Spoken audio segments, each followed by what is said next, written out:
Le Fils de Dieu vint sur la terre, mourir pour moi, car il m'aimait.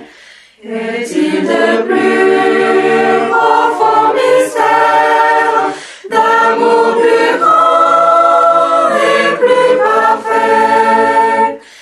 Jésus m'a tant aimé, Jésus m'a tant aimé, il fut pour moi crucifié, Jésus m'a tant aimé. Pour jamais ton sang pur efface mes péchés, mon iniquité, et tu fais de moi par ta grâce un enfant pour l'éternité. Jésus m'a tant aimé, Jésus m'a tant aimé, il fut pour moi ressuscité, Jésus m'a tant aimé. Que notre Seigneur soit loué à jamais. Et tout dans la joie. Parce qu'au ciel, il y aura seulement des chansons.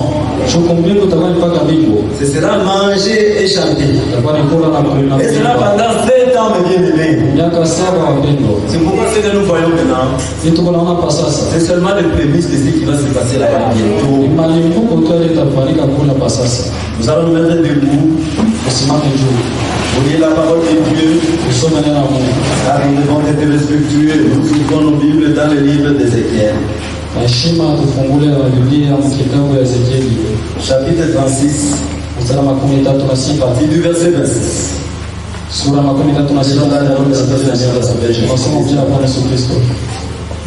Je vous donnerai un cœur nouveau, et je mettrai en vous un esprit nouveau. J'ôterai de votre corps les cœurs de pierre, et je vous donnerai un cœur de chair. Je mettrai mon esprit en vous, et je ferai en sorte que vous suiviez mes ordonnances. Dès que vous observiez et pratiquiez mes lois. Inclinons nos têtes. Seigneur Jésus, nous voici devant ta face. Nous avons intérêt laissé toutes les occupations de ce monde pour venir écouter ta parole. Car nous savons que c'est dans ta parole qu'il y a la vie. Toi-même, éternel Amen, quand tu es venu sur terre, tu disais que tu étais la grande de vie, Seigneur. Nous avons besoin, éternel Amen, que toi tu nous parles. Nous avons besoin que toi tu nous conduises. Nous avons besoin que toi tu nous guérisses. Nous avons besoin que toi tu nous portes sur les ailes de l'aigle, Seigneur. Circoncis les oreilles de notre cœur, que nous puissions tous écouter d'un commun accord ce que tu as nous dit cet avant-midi.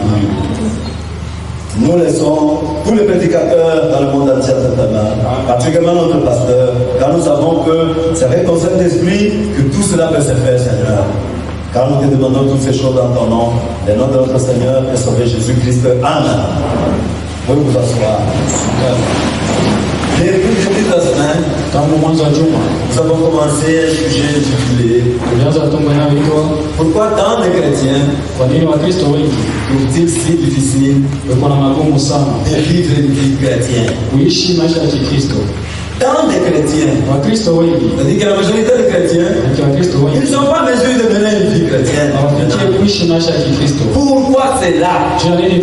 C'est pourquoi déjà, avec ce que nous venons de lire, nous voyons que le prophète déjà nous dit ici, je vous donnerai un cœur nouveau, et je mettrai en vous un esprit nouveau. Je mettrai de votre corps le cœur de pierre, je vous donnerai un cœur de chair. Cela se fait que les gens ont le cœur de pierre. Mais quand quelqu'un a un cœur de pierre, comment va-t-il écouter la parole de Dieu? Comment va-t-il la mettre en pratique? C'est pourquoi Ndio maana le prophète du temps de la fin, na pia wakati ya mwisho que Dieu a mandaté, mwenye Mungu alituma, nous avons parlé même de dons. tulisema jama zawadi. Parce que maintenant il y a des prophètes qui se disent prophètes. Kwa kuwa leo nikiita wanabii, Que Dieu n'a pas mandaté. kwa kuwa Mungu Il y a des prophètes majeurs. kwa wanabii kizalikio. C'est comme Jean-Baptiste. Sasa wana mbatizaji. C'est comme Frère Branham quand il est ici. Sasa ndugu Branham wakati alikuwa. Quand on est prophète, Wakati uko nabii, on est prophète. uko nazalika nabii. On ne devient pas prophète. Haugeuke kuwa nabii. C'est comme ça même nous avons dit dans Jérémie. Hata Yeremia. Jérémie 1, 4 à 10. Yeremia 1:4 mpaka 10. Que avant que je t'eusse formé Kabla ya kufanya tumboni dans le ventre de ta mère, mama yako je t'avais consacré. nilikutolea, Je t'avais établi prophète des nations. nilikuweka nabii wa mataifa. C'est des prophètes nés prophètes. Nabii wanazalika nabii. Déjà quand il est dans le ventre de sa mère, il est déjà prophète. Wakati angali tumboni mama yake ni nabii. Et pourquoi nous avons dit Tulisema le prophète du 7e âge de l'Église. nabii wa kizazi ya saba C'est kanisa. Dieu qui l'a mandaté. Mungu ndiye alimtuma. Parce que beaucoup de gens nient. Watu wengi wanasema Beaucoup de gens le nient. Ils relient même le message. wanakana na ujumbe. Le message en principe c'est quoi? Kwa kuwa ujumbe ni Le nini? message c'est revenir à la Bible. Revenir au cas de l'Écriture. C'est ça le message. Ujumbe hii. Le message c'est de ne pas ajouter autre chose. Ujumbe anakuongeza kitu kingine. Les gens veulent abandonner la Bible. Watu wanapenda kuacha C'est là où il y a tous les secrets de Dieu, c'est dans la Bible. Ndio mwenye kwa siri ya Mungu ni Les Biblia. gens sont venus, ils ont dérouté les gens. Watu wanapotosha watu. Comme lui-même avait promis, Yule mwenye alisema quand c'est temps de la fin, wakati ya mwisho son église devait être prête. kanisa hili lipasha kwa tayari. Des vierges pures, des vierges sages Bikira devaient être hekima prêtes alipasha kwa tayari pour l'avènement. juu ya Et ujio. nous attendons l'un de ces jours. Ile tunachunga moja ya siku. Alors Dieu a comparé les prophètes. Mungu alilinganisha na Aigle. matai. Les prophètes vont très haut. Nabii anaruka juu sana. Nous voyons par exemple Jérémie. Kuna mfano ya Yeremia. Quand il devait prophétiser, Wakati alipasha comme tabiri. Ézéchiel ici, c'était 600 ans avant les naissances de Jésus-Christ. Miaka 600 kabla Yesu azaliwe. Déjà il prophétisait. Alitabiria. Que les prophètes pouvaient aller très loin. Manake nabii alikuwa Dieu anafanya pouvait les utiliser en esprit pour voir même le temps que l'on vit aujourd'hui. juu ya kona wakati wanaishi leo. C'est ça le prophète majeur. Ndio nabii Le akizaliwa. temps de prophétie peut s'opérer. Zawadi ya kinabii inaweza fanyika. Mais avant d'être dans le message, j'étais dans une église pentecôtiste à Kinshasa. Kabla ya mimi ujumbe kama kanisa wa Koroki Dans sasa. cette église, il y avait le don de prophétie. Mwile kanisa kwa zawadi ya Dès unabii. que tu faisais quelque chose qui ne concordait pas avec la parole de Dieu, Ukifanya kibaya, tu venais et une prophétie sortait et na unabii na on disait par ton nom, asema na regarde là udai. où tu viens, sœur. Wanatoka kwa siku fulani. On t'a remis mille Zahir. Bali mpatia mimi zaidi. On décide même ton nom, tu même le nom de celui qui t'a donné Jina ça. mwenyewe alimpatia. Ça, c'est le don de prophétie. Ni zawadi Tu peux opérer dans l'église locale. Haiwezi kufanyika mkanisa pale. Ça, c'est les dons de prophétie. C'est différent des prophètes. Inaachana na nabii. Les prophètes majeurs, Nabii Dieu akizaliwa les envoie unamtuma avec un message tout particulier. na ujumbe wa kipekee. C'est comme le prophète du temps de la Ni fin. sana ndio wakati ya mwisho. Wa kizazi cha saba. On l'a envoyé avec un message particulier. Alimtuma na ujumbe wa kipekee. Lui, il a tiré ses sujets. Na ndio kunatosha hivi. Lui, il a tiré beaucoup la nature, très banal. Yeye alikuwa anaangalia maumbile sana. Il n'était pas capable Ashikuwa na uwezo de tuer un animal comme ça pour le tuer. ya kuua nyama bila kazi. Il aimait beaucoup la chasse. Alipenda Et kuwinda. quand il allait dans la chasse, Hata kwenda il ne kuwinda, chassait pas n'importe quel animal. ashikuwa na nyama yote. Quand il voyait par exemple que c'était une bête qui était une femelle, Akiona ya kama nyama il diki, ne les abattait pas. ashikuwa na Parce qu'il waua. disait qu'ils doivent encore mettre le bas pour continuer avec le règne animal. Anapasha kuzaja kuongeza tena ile kizazi. Mais maintenant ici, qu'est-ce que nous voyons? Sasa tunaona nini? Quelqu'un qui trouve une maman avec ses petits, Mtu anakuta nyama diki na il tue la maman, anaua et diki la mère. na Et ces petits qui sont restés vont commencer à errer, ils vont mourir. wanawakia bila hangaika na watakufa. Alors il a venu une histoire. Kwa kuwa inapasa alisoma historia C'est moja. ça le sujet dont on a parlé depuis le début de la semaine. Tungo tulianza tangu Il a lu une histoire où il y avait un aigle. kulikuwa tai moja. L'aigle, il vole dans les hautes sphères là-bas. Tai anaruka juu sana. Les gens l'avaient attrapé, Watu walimbambaka ils l'ont mis dans une cage. akamfungia mkanyumba. Et quand ils l'ont mis dans une cage, Akaanza kumfungia l'aigle ne moja. supporte pas d'être enfermé comme Ye ça. ashivumili yake kufungiwa ndani. L'aigle n'est pas comme un petit oiseau, comme un chat. Tai yana sakusi L'aigle s'était reporté. Tai Il s'est alitomboka. battu de partout. Alikuwa analipiga. Il s'est cogné partout. Alikuwa analipiga huko Il na s'était huko. blessé. Aliumia. Et le sang coulait. Na damu ilikuwa Et il na s'était démembré.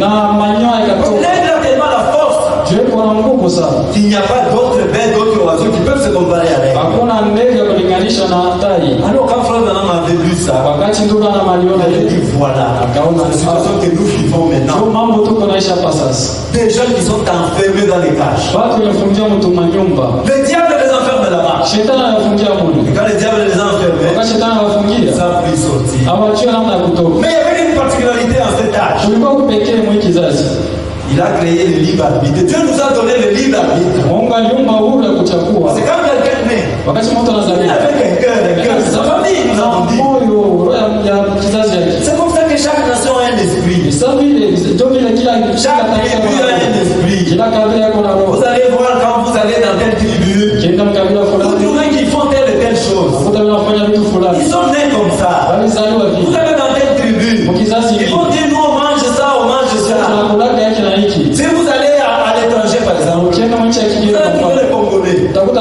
Ce sont des gens qui sont très animants. ni watu waliweko na Ils parlent toujours très fort. wanasema nguvu sana. Et ils ont une manière de s'habiller. Walikuwa namna yao Alors kwa. quand on dit ça, ce sont les Congolais. Kiangalia nasema wewe Ça mkongomani. c'est un esprit. Huyu ni ili pepo. Un enfant de Dieu. Mtoto wa Mungu. Ah aussi un esprit. Na yuko na roho yake. C'est pourquoi ici que nous avons lu dans Ézéchiel. Ndio tulisoma Ezekieli. Ézéchiel 36, verset 7. Ezekieli 36:26. Je mettrai mon esprit en vous. Tatia roho yangu ndani yenu. Et je ferai en sorte que vous suiviez mes ordonnances. Nitafanya nipate kufuata maagizo Et yangu. que vous observiez, pratiquiez mes lois. Chunge na kuishi na sheria yangu. Les enfants de Dieu, Watoto wa Mungu ils ont l'esprit de Dieu. weko na roho ya Mungu. Quand tu as l'esprit de Dieu, Wakati uko na roho ya Mungu, tu agiras aussi comme un enfant de Dieu. utatenda kama mtoto wa Mungu. Pourquoi tant de chrétiens Kwa nini Wakristo wengi trouvent-ils si difficile weko na magumu de sana mener une vie chrétienne aujourd'hui? kuishi maisha ya Kikristo leo? Parce qu'ils n'ont pas l'esprit de Dieu. Ndio maana na roho ya Mungu. Ils n'ont pas l'esprit de Dieu. Hapana na roho. Alors ils sont conduits par l'esprit de leur famille. Wanaanza na roho ya majamaa yao. S'il est des bandundous, Wana ils bandu vont s'attacher aux gens des bandundous. ataambatana na watu wa Parce que bandu. quand il entend cette langue-là, Akisikia il tu est très content. anafurahi. C'est normal, on a une langue maternelle. Ndio tuko muhimu mambo Mais dans notre ya pays aussi, on a établi une langue maternelle. hata hii nchi yetu wanasema ifaa kusema Sasa lugha ndio ya basi. kwenu. Ndio lugha ya kwenu. Maintenant, quand nous sommes nés, que nos mamans nous parlaient de cette langue-là, Ile yenyewe tulifunza kutoka kwa mama wakati ça nous faisait tunazaliwa. du bien, ce n'est pas mal. Inatufurahisha na mbaya. Mais observez aujourd'hui, Angalieni leo. les gens qui se disent chrétiens, Watu wanaita Wakristo. ils sont toujours attachés avec les gens où ils sont du même village. Iko tunafika baadhi ya mwingine yake. Les gens avec qui ils ont la même province, ils s'attachent toujours à ces gens-là. Watu tu ya jimbo yake ndio wenyewe Mais natembelea. ils se disent chrétiens. Nani vita Mkristo? Parce que maintenant, c'est tout le monde qui se dit chrétien. Tu watu wote wanaita Wakristo leo. C'est comme ça qu'est devenu le monde aujourd'hui. Ndio dunia ishakuwa leo. Mais ce n'est pas comme ça. Lakini ana vile. Et frère Branham nous a parlé. Ndio wanama alisema nasi Nous allons prendre les paragraphes aya yake ya 13 à 14. 13 hadi Nous sommes 14. encore dans les rappels Tunakumbusha tu pour que nous puissions entamer ce qu'on a prévu aujourd'hui. ili tuanze hii tutayarisha leo. Maintenant, je veux vous demander quelque chose. Sasa tawaomba kitu moja. Les églises semblent être sorties de la ligne quelque part. Inaonekana ya kama makanisa yanatoka mstari fasi Pour moja. quelle raison? Kwa sababu gani? Qui devait conduire l'église? Ni nani mwenye alipasha kuongoza kanisa? Si Dieu avait voulu que l'église soit conduite par les intellectuels, Mungu angelipenda kanisa ongoza na watu wa elimu. il n'aurait pas pris les Saint-Esprit pour le faire. Asingelibeba Roho Mtakatifu ndio aifanye. Nous essayons alors de trouver l'homme le plus brillant Tunatafuta mtu wa akili sana. que nous pouvons pour être notre pasteur. Ili tunaweze kupata ili awe mchungaji wetu. Nous acceptons seulement les gens les plus intelligents comme membres Tunaichika tu watu wa elimu sawa vile wamemba. et rejetons tous les gens illettrés. Na tuko na katala wala kusome. Et si leur programme c'est d'avoir les meilleurs prédicateurs, Kama tengeneza kuwa na wahubiri bora, la meilleure congrégation, makutano bora, nous aurons alors la meilleure église. basi tutakuwa na kanisa bora. Mais je ne peux pas trouver un endroit dans toutes les Écritures Sipata hata pasi kwa maandiko yote. où l'église est conduite par la sagesse d'un homme. Ile kanisa inaongoza na hekima ya mtu. Aussi longtemps que nous essayons de faire cela, Wakati wote tunasubutu kufanya nous combattons hivyo, dans une bataille absolument perdue. tunakumbana kwa kuwa tushashindwa. Les gens aujourd'hui pour prêcher, Watu tujua kuhubiri il leo. faut avoir un diplôme, il faut avoir un doctorat de théologie. Shahada ya elimu ya Mungu. Et Pierre Petro, et André et tous les autres, Andrea na wengine où avaient-ils étudié? walijifunza wapi? Nous connaissons Paul. Tunajua Paulo Il a étudié dans la grande école à l'époque. alifunza masomo kubwa. Mais quand Jésus-Christ l'a appelé, Wakati Yesu Kristo il alimwita, a oublié tout ce que vous lui avez enseigné. alisahau yote alimfundisha. Un serviteur de Dieu, Mtumishi wa Mungu ce n'est pas celui qui a un grand diplôme de théologie. anakuwa na shahada kubwa ya teolojia. Si Dieu t'appelle, Kama Mungu anakuita, Dieu lui-même te conduira. Mungu peke yake Il n'y atakuongoza. a pas besoin que tu puisses être intelligent. Hahitaji uwe na Dieu akili. t'appelle, Mungu il anakuita, te conduira. Il dira dans ta bouche ce que tu diras. atakuonesha ile utasema. Mais aujourd'hui, Lakini ce leo n'est pas pareil. haiko vile. Nous pouvons prêcher dans des conditions. Apatia makanuni Ça, ça, anapasha ça et kuwa ça. na kile. C'est pas cela que Dieu nous a appelés. Mungu ashikutike juu ya ile. Parce que les gens, Tu batu ils croient que wanaamini kama vous pouvez être dans le message. sio kama ujumbe. Il faut savoir parler français. Unapasha kujua Ou sema anglais. Mungu wala À une Kiingereza. certaine époque, c'était devenu comme la mode. Inakuwa sasa vile njoki sinapasha Les gens kuwa. prenaient même l'anglais, les jeunes. Watu wanataka kujifunza Parce que Kiingereza. beaucoup de brochures étaient prêchées en anglais. Juma borosha mingi ilikuwa Et il fallait qu'ils connaissent l'anglais. Kwanza ndio Et dire Kiingereza. ces brochures en anglais. Wasoma maborosha Là, c'était Kiingereza. vraiment spirituel. Wala watu wa kiroho. Non, non et non. Haiko vile. Et ceux qui savent lire, Wala wanajua kusoma. ils lisent. Et ceux qui n'ont pas étudié, Voilà, au fond. eux, ils n'iront pas au ciel avec nous. Est-ce que matenda kupima na sisi? Ils iront au ciel avec nous. Matenda kupima na sisi. C'est qu'ils écoutent. Vile mnasikia. Dès que comme Dieu, Sasa vile Mungu. il avait fait que la moitié de sa parole soit déjà dans l'être humain. Sehemu ya neno yake ipate kwenda na mtu. Dès qu'ils écoutent la parole de Dieu, Hata sikia na ils Mungu. disent Amen. Anashika amina. Ils se repentissent. Anatubu. Et ils sont baptisés du Saint-Esprit. Anabatizwa na Mtakatifu. Ils hériteront la vie éternelle. Ataishi uzima milele. Il ne faut pas croire que dans les messages, Usemea kama il faut ujumbe. toujours parler français, Napasha parler kusema anglais. Kimungu wala C'est Kiingereza. une fausse conception. Ile mawazo mbaya Du message. ya ujumbe. Même celui qui ne sait pas Hata lire, masikio kusoma. quand il vient à ses dieux, Wakati anakuja hapa. écoute la parole de Dieu, Asikia na Mungu. il va aller de l'avant. Atasonga mbele. Et le prophète a dit Nabii alisema que lui, il yeye ne s'est pas opposé asikupinganisha à l'école. masomo. Il ne s'est pas opposé à l'école. Asikatale watoto Parce que les kufunza. gens croient que Watu wanaamini kama parce que je ne vais pas étudier, on ne sera pas élu. Non, c'est pas hautakuwa comme ça. mteule haiko vile. Il continue au paragraphe 16. Anaendelesha ya 16. Je n'essaie pas d'encourager l'ignorance, Nishi sema kama mshifunze. ni ne suis opposé à l'instruction. Wanashikatale na masomo. Mais l'instruction a pris la place du Saint-Esprit dans l'Église. Lakini masomo nayo nafasi ya Roho Mtakatifu munganisha. L'instruction est bonne, Masomo ni mazuri. mais ce n'est pas le chemin de Dieu. Lakini ana njia ya Mungu. Si l'instruction était la réponse, Masomo ingelikuwa ndio jibu. alors Christ aurait établi des écoles. Kristo angelijenga masomo. Christ a établi l'Église. Kristo alijenga ni Ce kanisa. n'était pas une église d'intellectuels, Alikuwa kanisa ya watu wa elimu. mais un groupe de pêcheurs. Lakini kunja wadhibu. Ces pêcheurs, c'est-à-dire les pêcheurs de poissons. Wanani ya uvidia samaki. Illettrés, Bia ils wakufunzi. désiraient écouter le Saint-Esprit Ndio alipenda sikia Roho et se Mtakatifu. laisser conduire par lui. Na kuongozwa na Roho Mtakatifu. Voilà. Ndio vile. C'est comme ça que, dans ce temps de la fin, Kwa wakati ya mwisho. lui, il a ramené les gens Yeye alirudisha watu. à ce qui avait été prêché, Kwa ile yenyewe à nos pères dans la foi. na wazazi yetu C'est muimani. ça le message. Ndio ujumbe. Le message, ce n'est pas Ujumbe haina parler anglais, lire en anglais. sema Kiingereza Prêcher en anglais, prêcher en français, non. Kiingereza kilimwomba Ce baba. n'est pas ça le message. Haina ndio ujumbe. Nous allons continuer. Tutaendelea. Et aujourd'hui, Na leo quand nous sommes arrivés au point où tunafika mkipimo hivi. les gens s'attachent à des choses Watu wanaambatana na vitu qui ne sont pas convenables. bila vistahili. Les gens croient Watu wanaamini à ce qui n'est pas biblique. kitu kila kina On Biblia. nous a ramené à la Bible. Anaturudisha kwa Ce Biblia. qui est écrit dans la Bible. Ile yenye kwa C'est ça Biblia. que nous allons pratiquer. Sio yenyewe tutaishi. Et non pas ce que disent les êtres. Hapana ile watu wako Les nasema. êtres humains détournent toujours les gens. Watu pia wanapotosha Ouais, le watu. rôle du diable, c'est quoi? C'est dans de la fin. Sasa ya shetani nini mwi De wakati? détourner les gens de sa parole. Ni kupotosha watu kunena Parce Mungu. s'ils les détournent de sa parole, Kupotosha kunena à ce Mungu. moment-là, ils verront que Unaweza tena ce kama sera difficile de pratiquer la parole de kama Dieu. ngumu kuishi neno la Ce Mungu. sera praticable s'ils ne font pas ce que Dieu ne fait pas. Haitafanyika wakati anatimiza Ils kile aiment Mungu faire ce que anataka. les gens aiment faire. Anapenda kufanya ile Alors Mungu que Dieu ne fait pas de cette Kwa manière, kuwa Mungu ana il vile. viendra chercher son église. Haina ndio vile atatafuta Dieu kanisa. vient chercher son Na église kanisa yake qui s'est préparé ila tayarishia avec les saintes na écritures maandiko matakatifu et qui n'ont pas introduit na inaingize pas une seule parole qui ne vient pas de lui. hata neno moja itoke kwake. Depuis le jardin d'Éden, Tangu bustani la Edeni c'est ce qui s'est passé. kile kilifanyika. Ce que le diable avait fait, Ile shetani il alifanya avait introduit dans la race humaine. aliingiza ndani ya mtu Ce que Dieu n'avait pas fait. kile Mungu asikufanya. Depuis ce temps-là, Tangu ya wakati là où nous avons maintenant ces deux généalogies, tuko na hivi vizazi la mbili, généalogie du diable, kizazi ya la shetani généalogie de na Dieu. kizazi ya Et nous Mungu. continuons comme ça Tunaendelea vile jusqu'à la fin. kufika na mwisho Ce n'est que dans l'éternité, mpaka là où il y milele, aura quelque chose de très net. ndio kutakuwa kitu cha Dans kikamilifu l'éternité, milele, il n'y aura que les enfants de Dieu. kutakuwa mpaka watoto ya Mungu. Mais avant cela, Kabla ya les ile deux là, ils seront toujours là. ile vizazi mbili itakuwa Après l'enlèvement, qu'est-ce qui va se passer? nyuma ya nyakuliwa itafanyika nini? Les vierges pures vont pouvoir s'en aller. Mabikira safi watakwenda Et les autres vont pouvoir rester. na wengine watabakia, Les enfants du diable resteront. watoto wa shetani watabakia. Et quand le millénium va venir, Wakati utaona miaka ce ne elfu sont pas tous itakuwa ceux qui sont dans le millénium qui vivront wote éternellement. watakuwa miaka elfu wataishi Ce milele. n'est pas ça que nous dit la Bible. Haina ile Biblia Dans le inatuonyesha. millénium, Miaka elfu il y aura plein de gens. kutakuwa watu wengi, Mais ce n'est pas tous ces gens qui seront dans le millénium hauna wote dernier. Hukumu ya mwisho. C'est là-bas où il n'y aura pas de confusion. Kuna kutakuwa mvurugo. Ceux qui seront dans l'éternité, Wale watakuwa milele. ce ne sont que des élus. Mpaka wateule. Ceux-là qui ont observé ce que Dieu a dit. Wale waliishi neno la Mungu. Ceux-là qui n'ont pas fait une hybridation de sa parole. Wale hawakuchange neno yake na kitu kingine. Prenons le paragraphe 27. Aya makumi mbili na saba. La prédication, c'est la vie. Mahubiri ya uzima. Là, nous allons commencer aujourd'hui. Ndio pale tutaanzia leo.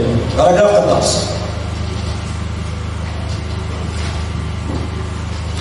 Dans paragraphe 27, Aya makumi mbili na saba. la vie qui guérit. Uzima ni kutunza. Paragraphe 27. Aya makumi mbili na saba. Il nous dit ceci. Anasema hivi. Un homme a dit il n'y a pas longtemps, Kwa wakati mrefu mtu alisema tout ce qui n'est pas prouvé scientifiquement n'est pas réel. yote yenye haisadikishwe na elimu Ici, on va commencer aujourd'hui. hapa ndio tanzia. J'ai dit, c'est frère d'un homme qui répond. Ndugu bwana mtu anajidia. Je vais simplement inverser cela. Napenda tu ipinduza. Tout ce qui peut être prouvé scientifiquement n'est pas réel. Yote haisadikishwa na elimu haina ya kweli. Et bien il a dit, Mzuri alisema vous avez certainement quelque chose qui cloche mentalement. mkicho yako mko kitu kibeki. Et j'ai dit, frère d'un homme a dit, Ndugu bwana akasema eh bien je voudrais vous poser une question. napenda nikuulize ulizo moja. Il a dit, Akasema si je ne peux pas prouver la chose scientifiquement, kama shezi sadikisha kitu kwa elimu je ne la crois pas. mimi siamini. J'ai dit, Akasema croyez-vous que vous avez un esprit? unaamini kama uko na roho? Lui il a dit, Bien sûr. cet homme-là, c'est ce siècle que nous vivons. Nika ni tuko naishi. Quand vous ne pouvez pas prouver scientifiquement que la chose n'existe pas. Aoneshe wazi kitu maana yake hakina hapo. Quand on parle de la nouvelle naissance, je dis la nouvelle naissance c'est quoi? Uzaliwa upya ni nini? On peut voir comment que quelqu'un est né de nouveau. Tunaona namna gani kama mtu anazaliwa upya. Et les gens du monde ils viennent, ils veulent voir quelqu'un qui est né de nouveau. Watu wanapenda kuona mtu anazaliwa Mais ils upya. ne verront pas. Lakini watu wanaona. Et frère Bernard m'a dit, est-ce que tu peux voir un esprit? Tunaweza kuona roho. J'ai dit, croyez-vous que vous avez un esprit? Unaamini kama uko na roho? Montrez-moi scientifiquement Niambie na elimu. ce qu'est votre esprit. Roho yako ni nini? Il a dit, Akasema, avez-vous une femme tuko na bibi et des enfants? na watoto? Montrez-moi ce qu'est l'amour. Niambie mapendo ni nini? Comment on peut démontrer l'amour? Je unaweza onyesha wazi Comment on peut le mapendo. montrer? Je unaweza onyesha wazi. C'est quelque chose qui n'est pas matériel. Ni kitu yenye baba. Mais comment les choses de l'esprit, Namna gani ils kitu ya peuvent roho? les saisir? Nesi panesi Ce baba. sont des choses qui sont au-dessus d'eux. Ni vitu vinapitia juu. Si tu as un cœur de pierre, Kama kuna moyo juu. comment vas-tu saisir ces choses? Namna gani utasikia Tu ne maneno? peux pas. Hawezi. Il continue. Anaendelea. Tout ce qui est éternel, Yote yenye kwa milele. tout ce qui est réel, Yote yenye kwa ya n'est kweli. pas prouvé scientifiquement. Alioneshwa wazi na elimu. Les choses de Dieu, Vitu ya on Mungu. ne peut pas les prouver. Hawezi kusadikisha. 2 plus 2 égale 4. Mbili na kuchana na mbili ni On sawa ne nini? peut pas. Hawezi. C'est ça les choses de Dieu. Ndio vitu ya Mungu. Les armes de Dieu Masila ya Mungu sont complètement surnaturelles. ni ya kiroho kabisa. Il donne l'exemple. Anaita mfano. L'amour, Mapendo, la joie, furaha, la paix, salama, la longanimité, uvumilivu mrefu, la bonté, wema, la douceur, upole, la gentillesse, uzuri, la patience, uvumilivu, la foi, imani, chaque arme. kila silaha. Toutes les armes du christianisme sont surnaturelles. Amen. Masila yote ya Ukristiani ni ya kiroho. Toutes les armes de Dieu sont surnaturelles. Masila yote ya Mungu ni ya kiroho. Nous pouvons le dire même dans Galates. Tunaweza soma Wagalatia. Allons dans Galates chapitre 5. Wagalatia sura ya 5. Quelqu'un qui est terrestre, Mtu hapa dunia, quelqu'un qui n'est pas spirituel, mtu mwenye wa kiroho, il ne peut pas comprendre les choses de Dieu. hashezi elewa vitu ya Mungu. Galates chapitre 5. Wagalatia sura ya 5. Nous prenons à partir du verset 20. Mstari wa 12.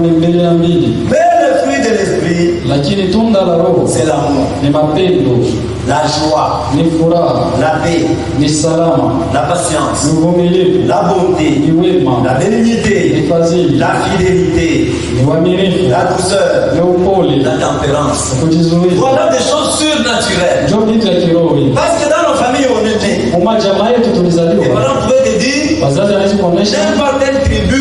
usipende kabila Parce qu'ils sont fulani, mauvais, ce sont des méchants. juu ni watu babaya sana. Mais si tu es un chrétien, Kama uko Mkristo, tu lis dans la Bible unasoma que Dieu Biblia, est amour. Mungu ni Si mapenzi. tu as l'esprit de Dieu en Kama toi, uko na roho ya Mungu tu vas ndani avoir de yako, l'amour. utakuwa na Tu ne mapendo. peux pas aimer la personne Hautapenda que ton mtu père et ta mère t'avaient dit. ule babako na Aime mama pas telle kuonyesha personne. na kama simpende. Ta mère qui t'a mis au monde, mama mwekuzala il t'a dit, anatonesha n'aimez pas ta tante. usipende Parce shangazi qu'elle a yako. fait ça, elle est sorcière, elle est ça. Mlozi alifanya Mais hivi. toi, tu es chrétien. Lakini wako Mkristo, Tu es né de nouveau. umezaliwa upya. Comment va-t-il haïr parce qu'on t'avait dit d'haïr? Je, utachukia tu walikushutisha Pourquoi tant de chrétiens se tendent de la Kwa femme? nini Wakristo wengi mwe wakati On wa dit mwisho? difficile à mener une vie chrétienne. Wako na magumu kuishi maisha ya C'est à Kikristo. cause de cela. Ni kwa ajili ya ile. Ils n'ont pas un cœur. Là où l'Esprit de Dieu habite. Moyo wa Mungu uko na keti. Quand l'Esprit de Dieu n'est pas en toi, Wakati wa Mungu ana ndani tu yako, auras toujours des difficultés. utakuwa na magumu sana. Toujours. Kila Tu wakati n'y arriveras jamais. hautawezaka. Jamais. Kamwe On n'y arrive pas. hautaweza. Parce que dans le cœur, Juu ndani ya il y a moyo. beaucoup de méchanceté. Mungu ubaya sana. Je suis d'ailleurs dans Galate toujours ici. Ikiwa pako Galatia huko, À partir des 19. mstari wa 19. Oh, les œuvres de la chair. Sura yake ya 5. Oh, elles sont manifestes. Matendo ya mwili kwa. Donc, les choses de la chair, on les voit facilement. Lakini matendo ya mwili kwa. Mais les choses de Dieu sont surnaturelles. Na vitu ya Mungu iko vya Parce que les kiroho. choses de Dieu sont spirituelles. Vitu ya Mungu ni ya kiroho. Maintenant, regardez les choses de la chair. Angalieni vitu ya mwili. Ce sont l'impudicité, Washarati, l'impureté, uchafu, la dissolution, uharibifu, l'idolâtrie, kwa guru sanamu, la magie, uchawi, les inimitiés, maugomvi, les querelles, maokotano, les jalousies, mawivu, les animosités, mafitina, les disputes. Mais les disputes, on les voit, non? kuokotana tu. Les gens se disputent toujours. Watu wanapokutana Et si vous, vous êtes là, kama uko pale, vous disputez encore dans votre foyer, ukana kukutana mu jamaa. vous savez que vous n'êtes pas chrétien. Unajua kama mwana wa Kristo, Comment un chrétien va-t-il se disputer avec son namna kama Mkristo atabishana juu yake. Il n'y a pas de chrétienté dans la dispute. Maraki, makukutana mwana wa Kristo, Les divisions, ukabulana, les sectes, kama kunzi, l'envie, tamaa, l'ivrognerie. ulevi. Si aujourd'hui tu bois encore, Kama leo ungali na tu levi, vas t'appeler chrétien. utajita Mkristo. C'est visible. Hiyo inaonekana. Tu vas te cacher. Tu Utalificha. vas manger l'ail, tu vas manger l'oignon. Utakula matungulu. Croyant qu'on ne sentira pas cette odeur-là. Kijana kama Mais tu utasikia es ivrogne. uko mlevi. Tu n'es pas chrétien. Tu ne n'hériteras pas le royaume des cieux. Hautalitu ufalme wa Mungu. Sache-le. Jua Les excès de table. ulafi. Manger avec excès.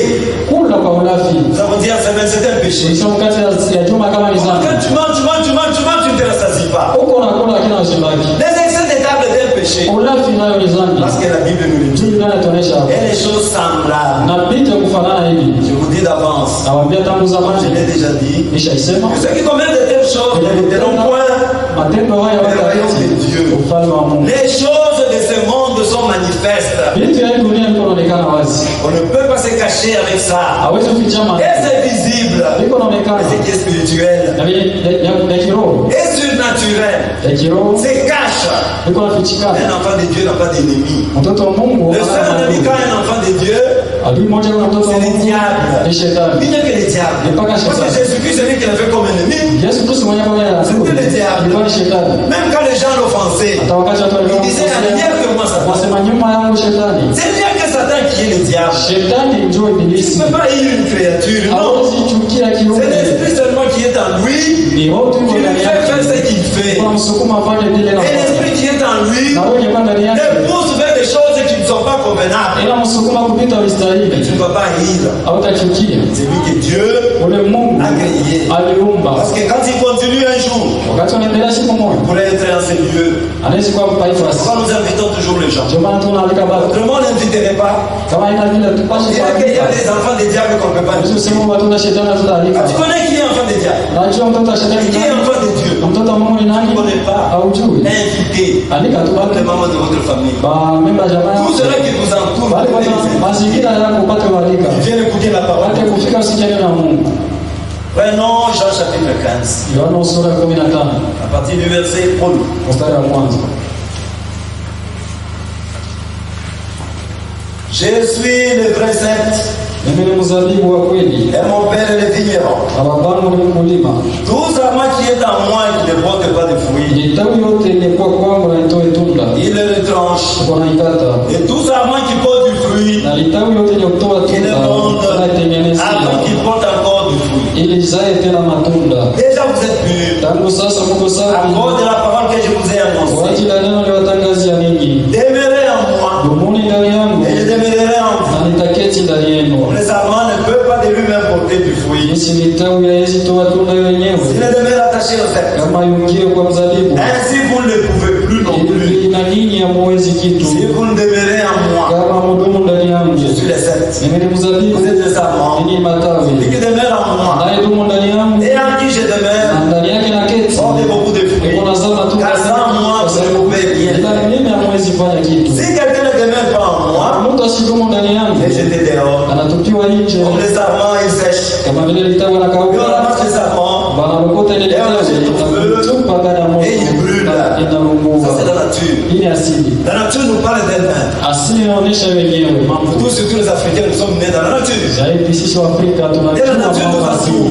Asili ya Prenez un arbre, comme Lema le manguier qui est dehors. mtu aweze Si vous kupanda. coupez une branche, Ukikate litawi, revenez une semaine après. rudia nyuma Vous allez trouver nyuma ya que cette chuma. branche a séché. Takuta kama ile Et litawi on l'a jeté makao. au feu. Wataitupa kwa moto. C'est pareil. Ndio hii. Un enfant de Dieu Mtoto wa Mungu est toujours attaché aux choses de Dieu. kila siku anaungiwa vitu vya Mungu. Toujours attaché. Kila siku Un enfant anaungana. de Dieu, Mtoto wa Mungu il veut toujours écouter la parole de Dieu. anapenda usikilize na Mungu kila Un wakati. enfant de Dieu, Mtoto wa Mungu il aime toujours rester anapenda dans usikubakia. une ambiance spirituelle. Pale peko hali ya kiroho. Un enfant de Dieu, il a une nourriture. Eko na Et sa chakula. Na nourriture, chakula c'est la ya parole de Dieu. neno la Mungu. Mais qu'est-ce qui se passe aujourd'hui? Neno Les wanafanyika. gens n'aiment plus écouter la parole. Watu wapende usikilize na Mungu. Les gens n'aiment plus. Watu wapende Les gens tena. s'attachent beaucoup plus à la télévision. Ndio mpatana na TV sana. Les gens s'attachent beaucoup plus Ndio aux mpatana réseaux zaidi sociaux.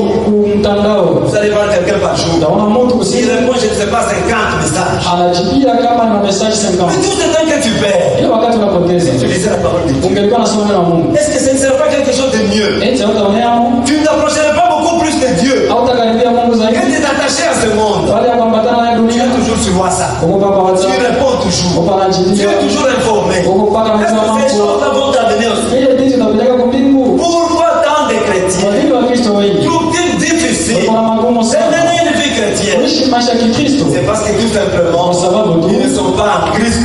wana wa Kristo Comme les sarments qu'on a ile coupés. litawi Ça likatiwa va sécher. itakauka. La branche telle qu'elle est là. Ile La litawi branche ne dira jamais litawi nasema 3 troncs d'arbres. wiki miwili ya Mungu sina hitaji sitakuhitaji taishi mwenyewe. Coupez la branche, jetez-la. Alimunikate munitupu. Il n'y aura pas de sève. Hakutakuwa La branche va mkundi. mourir. Na ile C'est ça les soi-disant chrétiens d'aujourd'hui. Jumla wenye kujia wa Ils ne Kristo veulent pas vivre de la parole de Dieu. anapenda kuishi neno la Mungu. Ils veulent vivre à l'allure où va le monde. Anapenda kuishi kufuatana na dunia. Alors que le monde Kwa kuwa dunia va à la perdition, Voilà. c'est ça qui les intéresse le plus. ndio mambo yako ile. Les choses de Dieu les intéressent de moins en moins. Hangaikie sana vitu ya Mungu. Pourquoi c'est là? Ils n'ont pas l'esprit de Dieu dans leur Ikiwa cœur. pala na roho ya Mungu ndani Par yao. manque de l'esprit de Dieu, ils Wanakosea ne roho sont ya pas en Mungu. mesure Hawana mkipimo de rester dans l'ambiance ya spirituelle. kubakia mahali ya Ils kiroho. trouvent que c'est difficile. Tena kama iko magumu Si sana. avec les frères ou les sœurs, Wako pamoja na watu na wadada. ils s'ennuient. Eko na Ils veulent rester avec ses amis. Anapenda Là, magana ils parlent de football. Nasema mambo Là, ils kama parlent des choses du monde. Anasema vitu ya Là, il est dunia. dans la joie. Wale wa Là, furaha. il crie. Wale wanalalamika. Mais quand il vient ici, Wakati anafika il hapa n'écoute pas la parole de Dieu. asisikie neno la Mungu. Il ne met même pas en pratique cette parole. Asiishi hata ile neno. Maintenant, Matthieu chapitre 15. Mathayo sura 15. C'est ça le siècle d'aujourd'hui. Ndio karne ya sasa. Un siècle qui a attiré tant de gens Karne yenyewe ilivuta watu wengi. que les gens ne savent plus où ils en sont. Watu wajua washafikia wapi. Matthieu chapitre 15 à partir de 11. Mathayo 15 mstari 11. Ce n'est pas ce qui entre dans la bouche qui suit l'homme. Haina kitu yenye kuingia ndani ya kinywa yenye kuchafua mtu, Ce qui sort de la bouche. lakini kinachotoka ndani ya kinywa ndicho kinachochafua mtu. Alors ses disciples s'approchèrent et lui dirent. Wafuasi wake wakakaribia na kumuulizia, Sais-tu que les pharisiens ont été scandalisés des paroles qu'ils ont entendues? unajua kama Wafarisayo walikwazika maneno yenye alisikia? Il répondit. Akajibu, Toute plante que n'a pas planté mon Père Céleste sera déracinée. mti yote babangu aliyejua sikupandi itaongolewa. Laissez-le. Waache, Ce sont des aveugles ni vipofu qui conduisent des aveugles. wanaongoza vipofu. Si un aveugle conduit un aveugle, Kipofu akiongoza kipofu mwingine, wote ndio ndani ya njimo. les pharisiens étaient scandalisés. Wafarisayo walikwazika. Quand Jésus lui parlait, Wakati Yesu alikuwa anasema, il dit ce n'est pas ce qui entre dans la bouche qui suit. haina kenye kuingia C'est ce qui mkinywa sort. cha Pourquoi c'est là? lakini On kutoka a la tradition.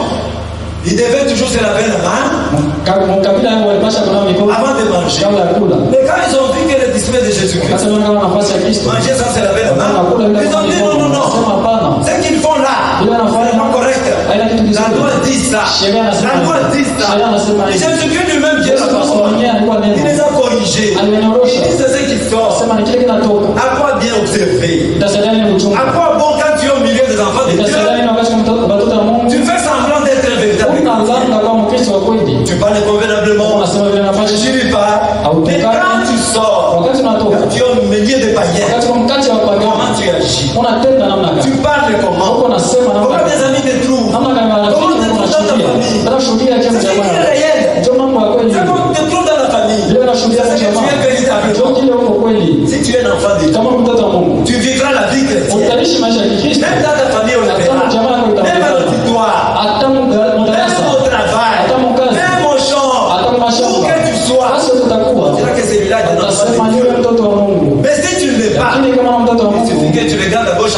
pas de chrétien. Il n'y a pas de gens du tabernacle. Tu fais ce que tu fais. Tu es un païen tout fait.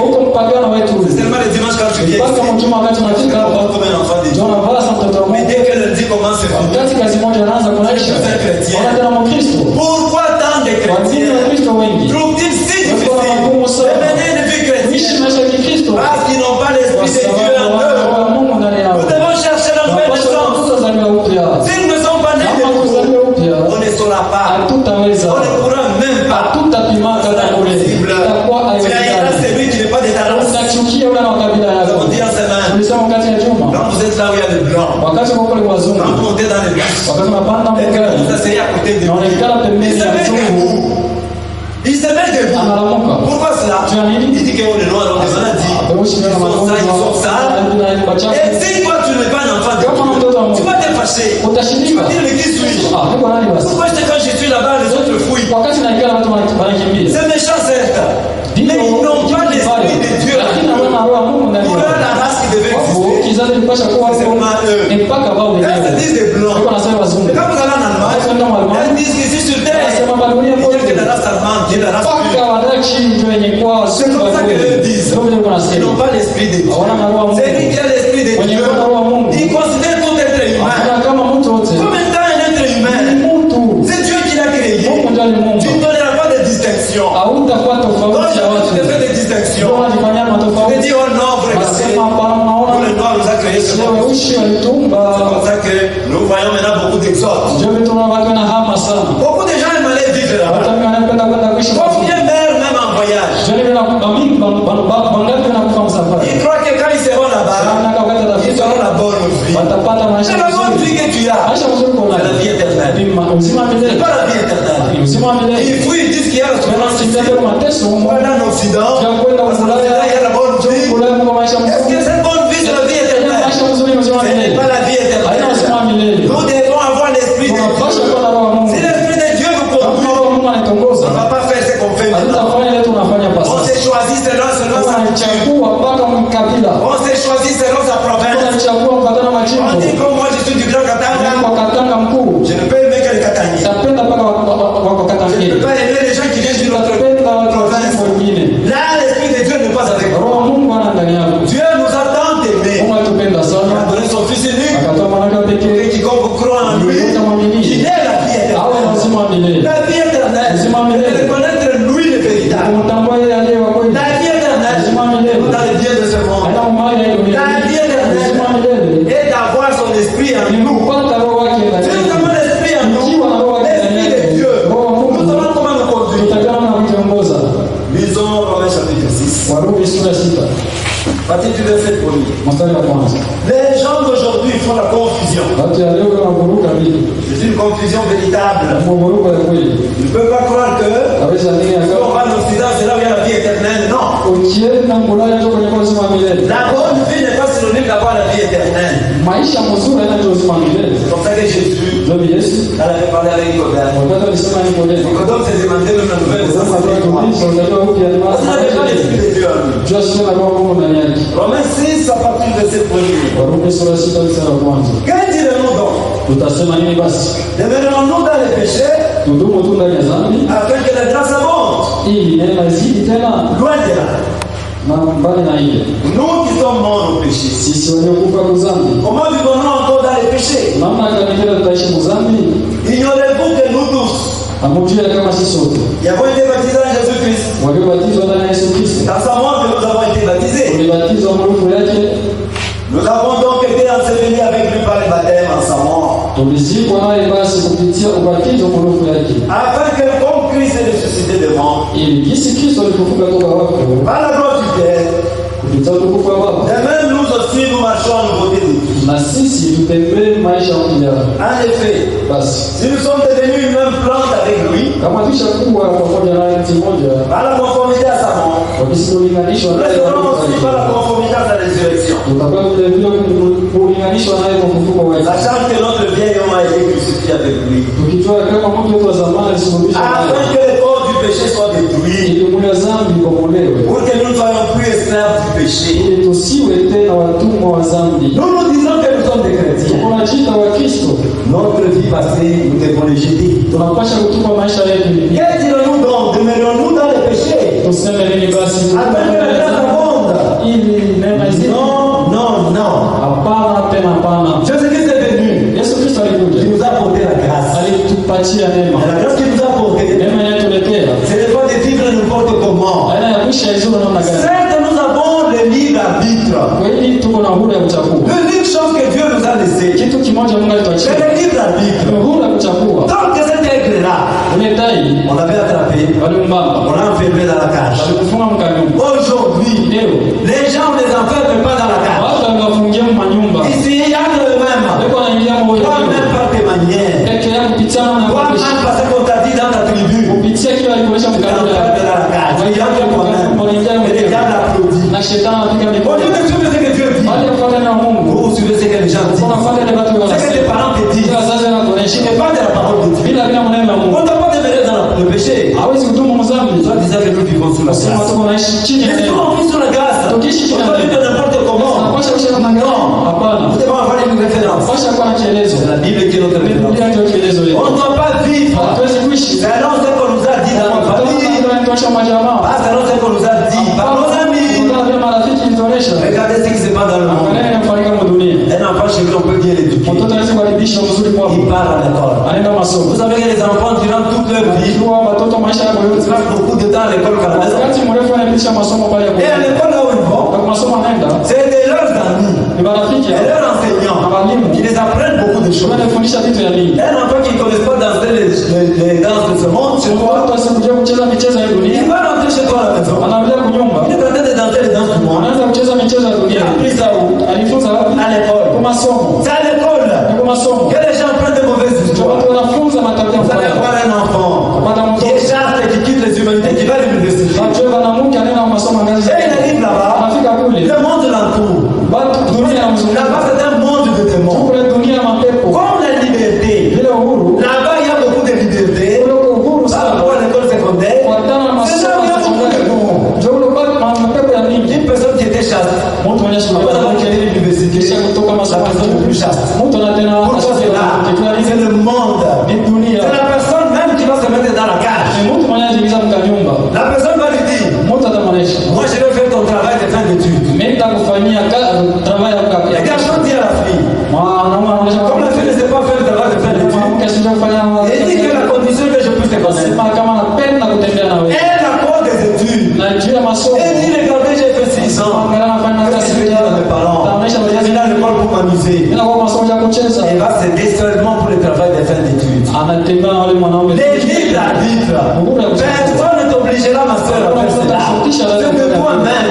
Tu vas entrer dans la cage du diable Mkanyumba ya à shetani. cause des études. Juu ya masomo. Les études vont t'amener au ciel. Masomo yatapeleka kwa mbele. Les études n'amènent personne au ciel. Masomo yatapeleka Si mtu c'était comme ça, Ingelikuwa on vile. était ici devant. Hapa Il fallait que tous les prédicateurs qui sont là puissent avoir des diplômes. mbele wa vile Des diplômes évangéliques. Ils sont des docteurs en théologie. Yenye walijifunza Pour Mungu pouvoir être ici devant juu ya kwa et mbele. prêcher l'évangile. Kuhubiri habari njema. Les études t'amèneront où?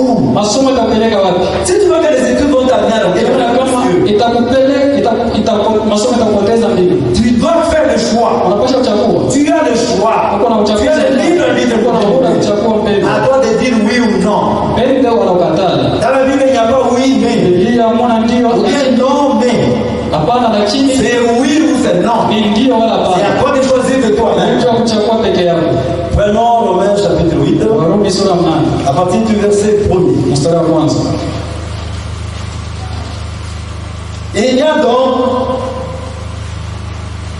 Romains 8, à partir du verset 1er. Warumi 8 sura mstari wa kwanza. Il n'y a donc maintenant aucune condamnation pour ceux qui sont en Jésus-Christ. Hivi sasa hakuna hata laumu moja kati ya wenye kuwa katika Kristo.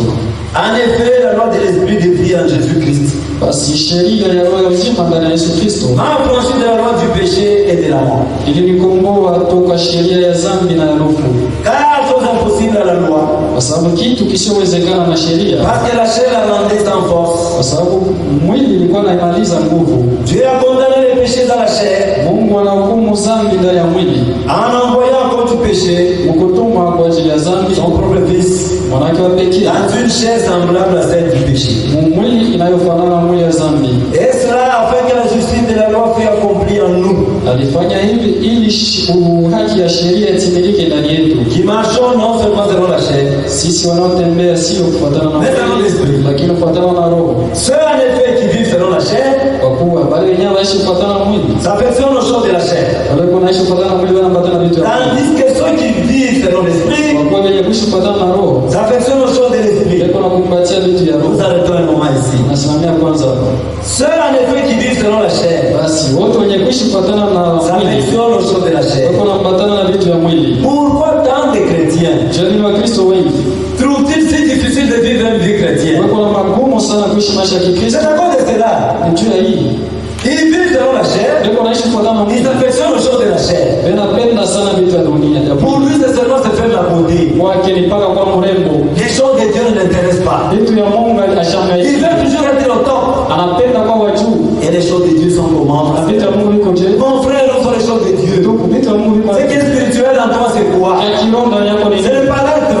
ni kuonekana nje, Tu peux bien paraître. unaweza Mais kuonekana en dedans vizuri, de toi, qu'est-ce qu'il y a? lakini ndani yako Mungu Il nini? y a les choses de Dieu là-bas. Eti Mungu vitu Il y a vya l'esprit de Dieu. eti Mungu roho wa Il Mungu, y a l'esprit de ce monde. kwa Mungu roho ya dunia hii, Que ceux qui vivent selon l'esprit wenye kuishi kufuatana na roho s'affectionnent aux choses de l'esprit. wako na kumbatia vitu vya Ceux qui ont l'esprit de Dieu, bali wako na roho wa Mungu, ils cherchent ce qui est à Dieu. wako na tafuta kilicho cha Ils Mungu, s'affectionnent aux choses de Dieu. wako na kumbatia vitu vya Mungu. Ceux qui ne sont pas de Dieu, ça ne leur dit rien. Wala hawa Mungu wasituke kitu, Qu'ils haïssent, qu'ils maudissent, qu'ils fassent quoi, ça ne dit absolument rien. achukie, alani, afanye kitu, lakini C'est celui qui a haimstuki. l'esprit de Dieu. Mwenye kuwa na roho wa Il Mungu fait attention à ses pas. wako na keba anga na Il ne va matunda, pas mettre son pied n'importe où. hasta kanyanga fasi yote, Il ne va pas mettre son pied dans les camps du diable. hasta kanyanga mkampi ya shetani. Tu as le libre arbitre. Uko na uhuru, Le libre arbitre te conduit selon l'esprit qui est en toi. uhuru iko na kusukuma kufuatana na roho ilikuwa ndani Si tu yako. as l'esprit de ce monde, Kama uko na roho ya il va dunia, t'amener vers le monde. itakupeleka mdunia. Si tu as l'esprit de Dieu, Ukiwa na roho wa Mungu, cela t'amènera vers les choses de Dieu. itakupeleka vitu vya Mungu. 6. Sita, Et l'affliction de la chair, na mapendo ya mwili c'est la mort. ni lufu. Tu as le libre arbitre, mon bien-aimé. Uko na uhuru wa kuchagua Tu mpenzi, as la vie et la mort devant toi. uzima na lufu iko mbele yako. Si tu t'affectionnes aux choses de la chair, Ukikumbatia vitu vya mwili c'est la mort.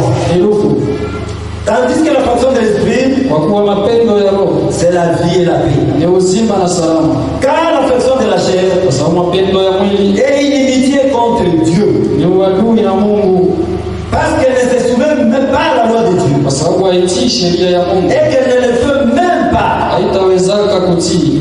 Si tu n'as pas l'esprit de Dieu, Kama una roho wa tu Mungu ne le peux même pas. hautaweza, Même si tu dis Amen, hata tu kichikami te forces, cela ne vient pas du fond de toi-même. unajikaza itoke ndani ya moyo wako, Et quand on te dit ce qui est de Dieu, ukikuonesha maneno ya tu Mungu te forces à pouvoir le pratiquer. unajikaza tu Parce que kuishi. l'esprit de Dieu n'est pas en toi. Roho wa Mungu ana ndani yako, Si tu as l'esprit de Dieu, ukiwa na roho wa c'est très Mungu simple. Les choses de Dieu vont te plaire. vitu vya Mungu itakupendeza, Tu vas mener la vie d'un enfant de Dieu. utaishi maisha ya mtoto Tu wa ne Mungu, trouveras pas très difficile hautakuwa na magumu de mener une vie chrétienne. ya kuishi maisha ya Kikristo. Oui. Nani? Or, ceux qui vivent selon la chair Kwa kuwa wenye kuishi kufuatana na mwili ne sauraient plaire à Dieu. hawatawezaka kumpendeza Mungu. Aussi longtemps que tu vis Wakati wote wanaishi selon la chair, kufuatana na toi, mwili, c'est toujours l'apparence qui wewe t'intéresse. mpaka hali ya nje tu, C'est toujours l'apparence. unahangaikia hali ya nje, Les choses de Dieu ne t'intéressent pas. Tu ne plais pas à Dieu. haupendeze Mungu. Tu ne renonces de Dieu. Wako unafika hapa C'est pour plaire à qui? ndio kupendeza Pour Mungu, plaire à Dieu. ndio kupendeza Mungu. On ne fait pas ici pour plaire à un quelconque. Ndio Non. kupendeza mtu fulani, Tu ne viens pas ici pour plaire à quelqu'un. haufiki hapa kupendeza mtu. Si avant de quitter chez toi, Kabla ya kutoka kwenye tu nyumba, viens ici pour plaire à kama quelqu'un, unakuja kupendeza mtu, ta démarche n'est pas bonne. ulianza mbaya. Laisse-la tomber. Acha ile mwenendo. Nous venons ici pour plaire à Christ. Tuko nakuja hapa kupendeza Nous Kristo. venons ici Tunafika pour hapa que Dieu puisse approuver nos voix. Mungu akubalie Nous maisha venons yetu. ici Tunafika pour la hapa vie éternelle. tunasema On milele. ne va pas, on ne vient pas ici Hatukuja hapa pour que nous puissions éviter les diables, éviter ce qui a été condamné depuis le commencement. juu turithi shetani anayelaumiwa tangu mwanzo. Pour vous, Kwenu vous ne vivez pas selon la chair, amwishi kufuatana na mwili, mais selon l'esprit. lakini kufuatana na roho. Je le prends. Narudilia, Pour vous, kwenu vous ne vivez pas selon la chair, amwishi kufuatana na mwili, mais selon l'esprit. lakini kufuatana na roho. Si du moins l'esprit de Dieu habite en vous. Ila tu mpaka mwile wakati roho wa Mungu iko ndani yenu. Si quelqu'un n'a pas l'esprit de Christ, Kama mtu ana roho wa Kristo, il ne lui appartient pas. ana wake. Pourquoi tant de chrétiens Kwa nini Wakristo wengi trouvent-ils difficile de mener une une vie chrétienne. Kuna magumu sana kuishi maisha ya Kikristo. Parce qu'ils n'ont pas l'esprit de Christ. Ndio wana roho ya Kristo. Si tu n'as pas l'esprit de Christ, Kama una roho ya Kristo, comment vas-tu lui plaire? je utampendeza? Tu ne vas jamais lui plaire. Hautawezaka kumpendeza. Maintenant, Philippiens chapitre 2. Wafilipai sura ya 2. La parole de Dieu est certaine. Neno la Mungu ni ya uhakika. Pourquoi nous devons mieux nous ressourcer là-dedans? Tunapasha kuishi mzuri. Tout est écrit là-dedans. Yote iko ndani. Pour que nous puissions marcher à la lumière des Écritures. Ili tutembee mwanga wa maandiko. Philippiens chapitre 2. Wafilipai sura ya 2. Nous allons partir du verset 1er. Mstari wa kwanza. Si donc il y a quelque consolation en Christ, Basi kukiwa furaha fulani katika Kristo, s'il y a quelque soulagement dans la charité, kukiwa kupola kutulizwa katika mapendo, s'il y a quelque union d'esprit, kukiwa muungano ya roho, s'il y a quelque compassion et quelque miséricorde, kukiwa huruma na rehema, rendez ma joie parfaite ayant un même sentiment, fanyeni furaha yangu kamilifu mkiwa na nia moja, un même amour, mapendo moja, une même âme, nafsi moja, une même pensée. wazo moja. Suivez maintenant. Mfuate sasa. Ne faites rien par l'esprit de parti ou par vaine gloire, Usifanye kitu kwa roho ya upendelevu wala utukufu ya bure, mais que l'humilité vous fasse regarder les autres comme étant au-dessus de vous-même. lakini unyenyekevu imufanye mtazamo wengine sawa shamupitia. Que personne ne croit ici qu'il est au-dessus des autres. Usiwe mtu akona kama anapita Au point wengine. de vue salut, Kipimo nous sommes au même titre. mwokovu sisho tu pamoja. Nous tous nous cherchons le royaume des cieux. Sote tunatafuta ufalme wa Nous Mungu. sommes au même niveau tous. Tuko mkipimo moja. Que chacun de vous, Kila mmoja wetu. au lieu de considérer ses propres intérêts, Baada ya kuona tu mafaida yake, considère aussi ceux des autres. aone mafaida ya wengine. Ayez en vous les sentiments qui étaient en Jésus-Christ. Mungu ndani yenu na mania ilikuwa ndani ya Yesu. C'est pour avoir les sentiments qui étaient en Jésus-Christ. Kwa na mania ilikuwa ndani ya Yesu. On doit avoir l'esprit de Christ en soi. Unapasha kuwa na roho ya Kristo Mais ndani. si dans ton cœur il n'y a pas l'esprit Kama de Christ, ndani yako hamna roho ya Kristo, comment vas-tu avoir les sentiments de je Christ? utakuwa na mania ya Kristo. Lesquels, Ule existant en forme de Dieu, alikuwa hapa kama Mungu, n'a pas regardé comme une proie arrachée d'être égal avec Dieu. lakini kuwa msawa na Mungu asikone sa kitu ya kugombania. Mais c'est dépouillé lui-même Lakini akajivua mwenyewe en prenant une forme de serviteur, mkuu na umbo ya mtumishi, en devenant semblable aux hommes, akifanana na watu, et ayant paru comme un simple homme. akionekana kama mtu kawaida, Il s'est humilié lui-même, akinyenyekea mwenyewe, se rendant obéissant jusqu'à la mort, akijifanya mtifu hadi rufu, même jusqu'à la mort de la croix. hadi rufu ya msalaba. Pourquoi tant de chrétiens Kwa nini Wakristo wengi trouvent-ils difficile de mener une vie chrétienne? wako na magumu sana kuishi maisha ya Ils Kikristo? ne font pas pourquoi? Hawafanye tu ya Parce nini? qu'ils n'ont pas l'esprit de Christ en Kwa wana eux. na roho ya Kristo ndani yake. Parce que Christ, quand il est venu, Wakati Kristo alikuja, il était obéissant. alikuwa mtiifu, Et son obéissance a fait que na utiifu yake ilifanya kama il n'a pas même refusé la mort. asikukatae rufu, Il a accepté alichika à cause de l'obéissance. juu ya utiifu. Quand tu te dis chrétien, Unajiita Mkristo, tu te dis chrétien. unajiita Mkristo mwanamke. Où est l'obéissance à la parole de Dieu? Utiifu kunena na Mungu iko wapi? Où est l'obéissance? Utiifu iko wapi? C'est que la parole de Dieu interdit. Kila neno Mungu anakataza, C'est ça que tu mets en pratique. ndio kile uko unatumia.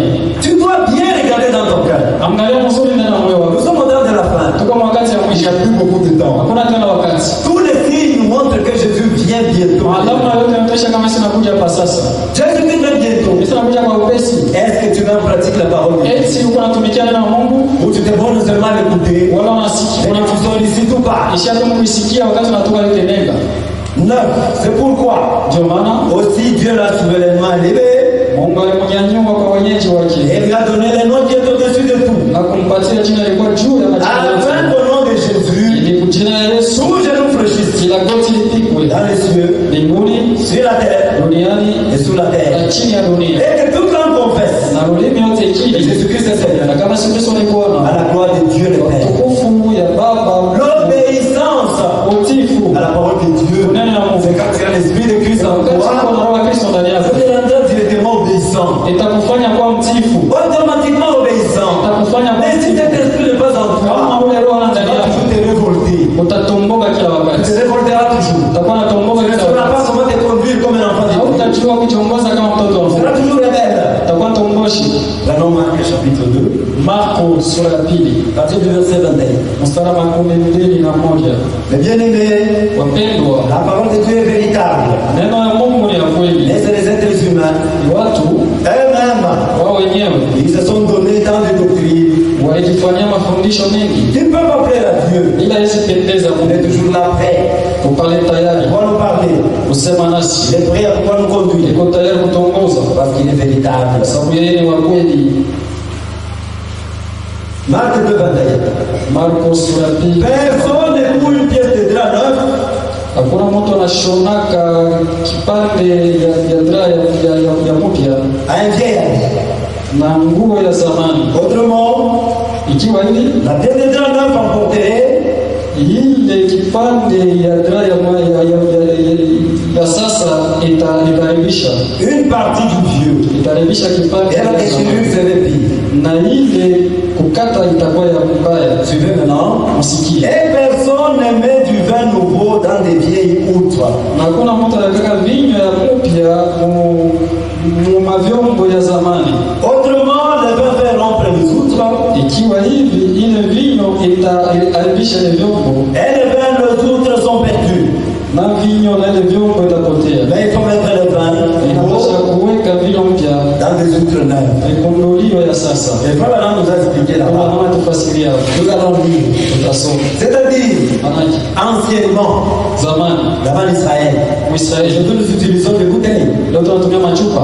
Et quand ils mettaient le vin, Watu walikuwa wanatia ils vinyo n'étaient pas dans les bouteilles telles qu'on les connaît maintenant. hapo machupa yetu tunajua hivi. Parce que les bouteilles, ce sont des technologies qui ressemblent.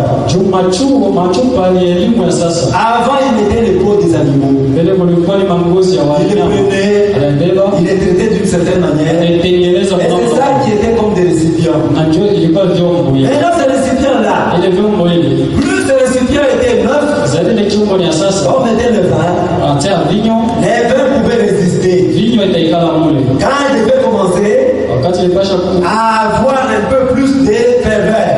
inakuwa na nguvu kidogo. Mais quand vous prenez le vin nouveau, Wakati wale vous vinyo le laissez dans des anciennes peaux. unaweka mwile mangozi ya zamani. Quand le vin va commencer à se fermenter, Wakati ile vinyo itaanza kuwa na makali, et ça faisait quoi?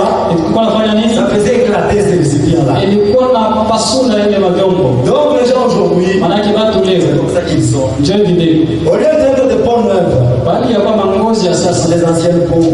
iko tole mangozi C'est ya pour ça qu'ils zamani. ne résistent pas. Njoo vile hawezi kukangalia. Nous allons lire les paragraphes 20 Aya makumi mbili de la même brochure.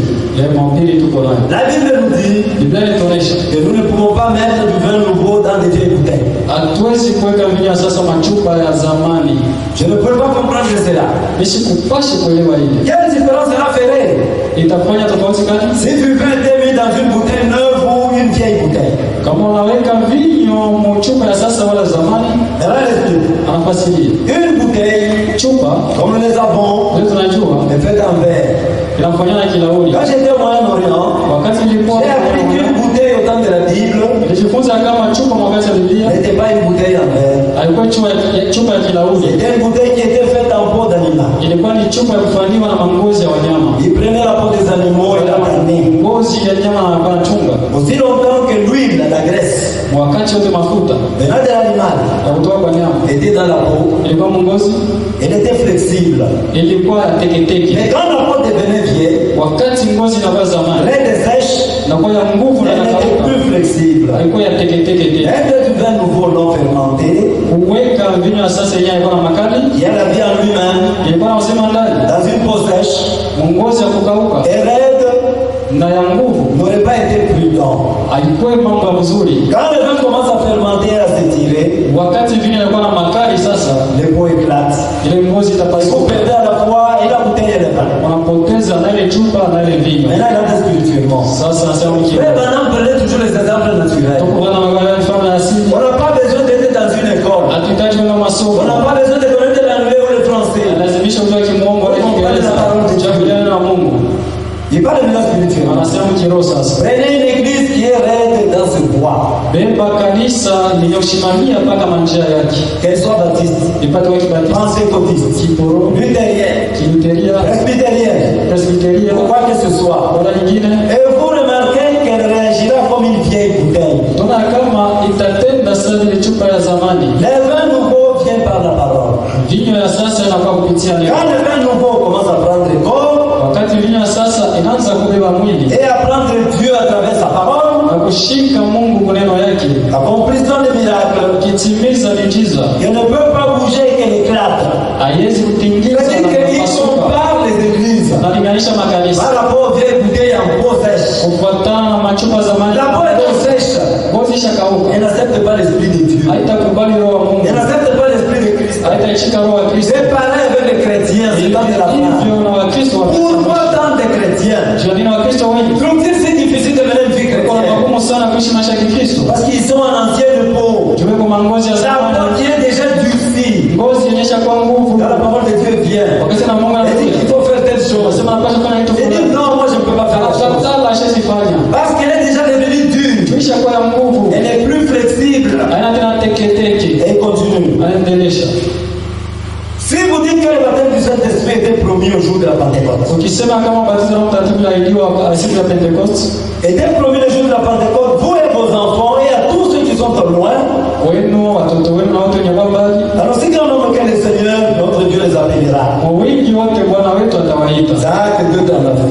Acte 2:39. La vieille peau desséchée Ngozi ya zamani ya kukauka éclate simplement. unapasuka tu, Et cela ne fait pas du bien. na aile haitakuwa mzuri. J'ai honte car même les peaux pentecôtistes Niko na haya, hata ngozi ya kiporo sont desséchées comme cela. ishakauka vile. Revenez à la parole. Rudieni kuneno, Revenez à la parole. rudieni kuneno. Jésus a dit, Yesu alisema mettre le vin nouveau dans de nouvelles bouteilles. weka mvinyo ya sasa machupa ya sasa. Remarquez que la nouvelle peau a de l'huile en elle-même. Muone ngozi ya sasa kuna mafuta ndani, Elle est flexible. haiko ya teketeke. Quand le Saint-Esprit descend Wakati Roho Mtakatifu inashuka, et dit que le baptême du Saint-Esprit est le même, nasema kama ubatizo wa Roho Mtakatifu ni moja moja, hier, aujourd'hui, jana, leo et qu'il a toujours été, na jinsi inakuwaga vile, que la guérison divine est la même qu'elle a toujours été. matunzo ya kimungu mpaka ile ilikuwa ya zamani. Le vin nouveau commence à s'étendre Vinyo ya sasa inaanza et kunena la peau s'étire avec lui. na ngozi inanenepa pamoja. Chaque fois que la parole de Dieu est prêchée dans sa puissance, Kila wakati na Mungu anahubiriwa anaweza, la nouvelle peau qui ira amen. ngozi ya sasa itachika amina, Et c'est là avec la parole. itaenda kuneno. Il dit ceci. Wanasema hivi, Quand quelqu'un est déjà devenu recte, wakati mtu ashakuwa nguvu, quand quelqu'un a le cœur de pierre, wakati mtu ana moyo ya chiwe, tout ce qui vient de la parole de Dieu, yote kutoka kuneno ya ne Mungu mettra pas en pratique. aidha astaishi, Il verra que cela est dur. ataona kama iko ya C'est nguvu. pourquoi tant de chrétiens aujourd'hui Ndio maana Wakristo wengi leo ne hii pratiquent pas le christianisme. hawaishi Ils ukristiani, trouvent que c'est dur. wanaona kama iko nguvu, C'est à partir de ce qu'il y a dans leur cœur. tokea moyo yao, Ils ont un cœur de pierre. wana moyo ya Ils chiwe, n'ont pas le cœur de chair que Dieu doit remplacer. Parce que tu vois véritablement la parole de Dieu. kiamini neno la Mungu Tu ya vas kweli, prendre ton cœur de pierre, ataweka moyo ya il chiwe, va y mettre un cœur de chair, ataweka kwa nafasi il va mettre son esprit dans tes cœurs. atatia wake Et tu sauras comment marcher avec atajua Dieu. namna kujiongoza na Tu Mungu, sauras comment te préparer atajua namna à la kujiandaa nouvelle naissance kuzaliwa upya, et pour avoir le baptême du Saint-Esprit. japokea batizo la Mais les gens ne Mtakatifu, veulent pas. watu hawapende vile. Et il continue. Anaendelesha Regarde un saint. Alors, au jour de la Pentecôte, siku ya Pentekoste ils étaient à 120 pots dans la chambre haute. walikuwa mangozi 112. Vous remarquerez que les vieilles pots étaient restés dehors. Utaona kama mangozi ya zamani Le wakia bonhomme dit ceci. Bwana anasema hivi, Le jour de la siku ya Pentecôte, Pentekoste toutes les vieilles pots étaient restées dehors. mangozi yote ya zamani wakia nje, Il n'y a que les nouvelles pots mpaka mangozi ya sasa qui devaient recevoir la parole de Dieu. tunapasha pokea na Mungu. C'est eux qui étaient dans la chambre haute. Watu walikuwa mchumba ya juu. Mais quand Dieu vint des cieux et remplit de nouvelles pots, Wakati Mungu anakuja na kujaza mangozi ya sasa, ils eurent une nouvelle vie. wakapata maisha mpya, Ils commencèrent à s'étendre et à remuer. wakaanza kuendelea mbele na kutinka Jusqu'à ce que tout Jérusalem soit rempli d'étonnement. mpaka wakati Yerusalemu ikajazwa na Et mshangao. 3000 âmes furent ajoutées à l'église. Manafsi 3,000 ikaongezeka kwa Ça kanisa. se trouve dans Acte 2. Matendo sura Ils 2 étaient de nouvelles peaux. ilikuwa ni mangozi ya sasa Avec du bon nouveau. na mvinyo ya sasa Restés en eux. yenye kumwagiwa C'est ndani une yao, réunion simplement. iko na tekateka. Oh frère, je ne fais pas attention à quelle dénomination vous appartenez. Ndugu, mishijue kwa zebu gani Je vous aime de toute façon. na wapenda, lakini Un chrétien, Mkristo il doit aimer tout le monde. anapasha penda mtu wote, De n'importe quelle dénomination. mtu wa zebu yote, De n'importe quelle doctrine. mtu wa mafundisho yote unampenda, Mais ce qu'il fait kile n'est pas kunafaa conforme à la parole de Dieu. akilinganishwa neno la C'est Mungu. pourquoi tu dois lui parler avec douceur. Chakua unapasha kumpenda na upole, Pourquoi discuter? tuone kubishana. On dit de la vérité. Wanasema kwa La kweli, Bible est la vérité. Biblia ndio ukweli. Tu lis ce qui est de la Bible Wanasoma ya Biblia et vous en parlez. na Mungu anasema Vous n'avez pas besoin d'inventer une autre Bible. hauhitaji kufanya Biblia nyingine. La parole de Dieu est là. Neno la Mungu iko hapa, Nous ne pouvons que la lire tunaishi tu et la mettre en nikisoma pratique. na kuishi. Mais les gens, ils ont le cœur de pierre. Watu weko na moyo ya C'est jiwe, très difficile. iko nguvu sana. Quand le cœur de pierre, Kuna moyo ya jiwe, pourquoi les parler de la parole de Dieu? ya kusema nayo neno la Il faut Mungu, les inviter. napasha kualika Et écouter la véritable parole de bafike Dieu. hapa kusikia neno la Mungu ya Et kweli. quand ils vont recevoir la véritable parole de Utasikia Dieu, neno la Mungu ya kweli, ils sentir coupable. Utajisikia makosefu. Parce que quelqu'un ne se sent pas coupable. Utajisikia mkosefu. Il ne demandera pas pardon. Hataomba msamaha. Il dira que moi je n'ai pas fait la sorte. Atasema sikukosea mtu. Mais tu as offensé. Lakini ulikosea. Dès que nous naissons, Jinsi tukonazalika. tout ce que nous avons comme naturel, Kitu yote ya kiasi. ce n'est pas Dieu.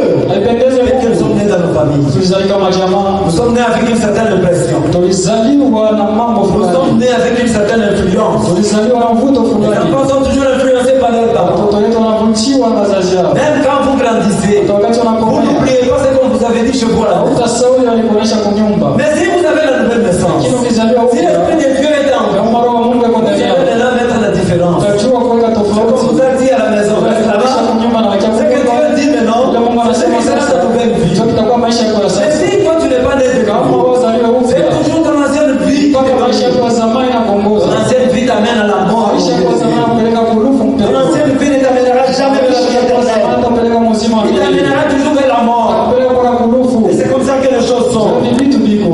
Nous allons prendre Jean chapitre 6, Yohana sura ya 6. à partir du verset 41. Mstari wa 11.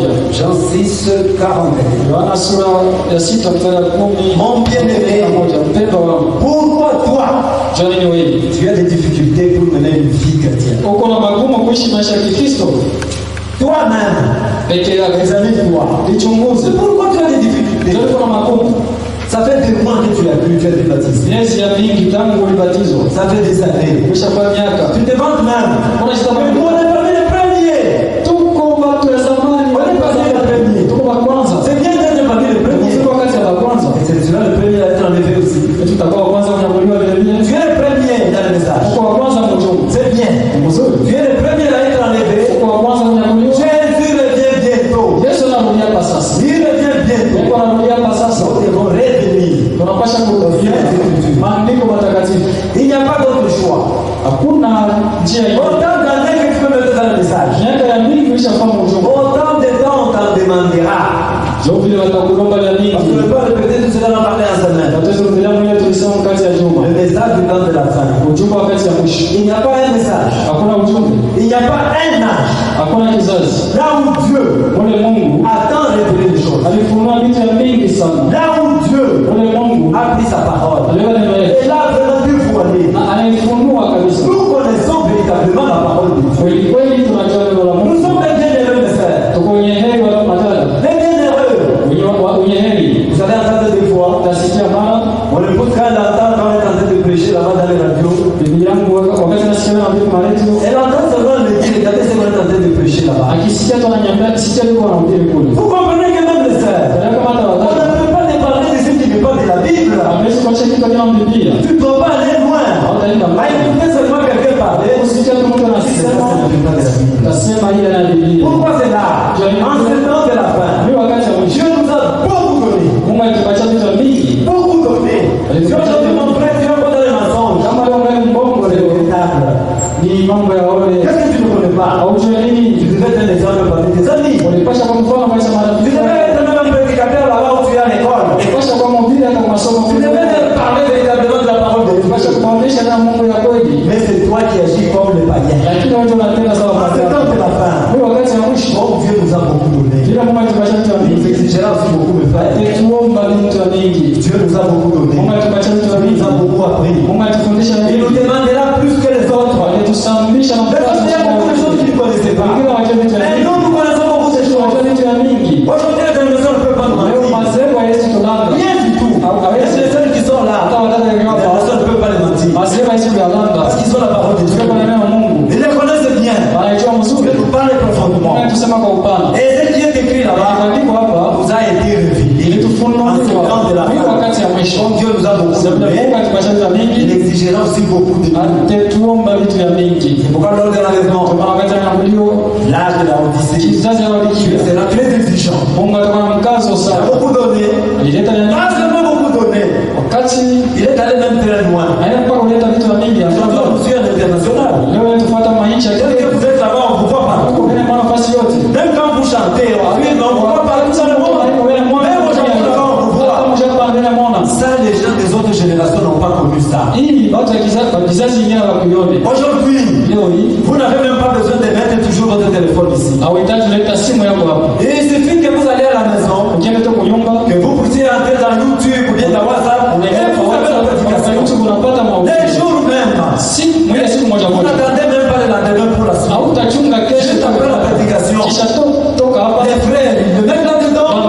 ukisukuma vous pouvez le suivre. mtandao Même si vous unaweza êtes absent des cabines, hata kama la unamkabla prédication te suit là-bas. mahubiri unaifuata kule, Alors Dieu sera exigeant. Mungu atakuwa na mkazo. Ne perdez pas votre temps aux choses de ce monde. Siponde muda wako vitu vya dunia. Dans cette cabine, Hapana pa mkamina. c'est toutes les assemblées presque. Kwa makutano kadiri yote. Toutes.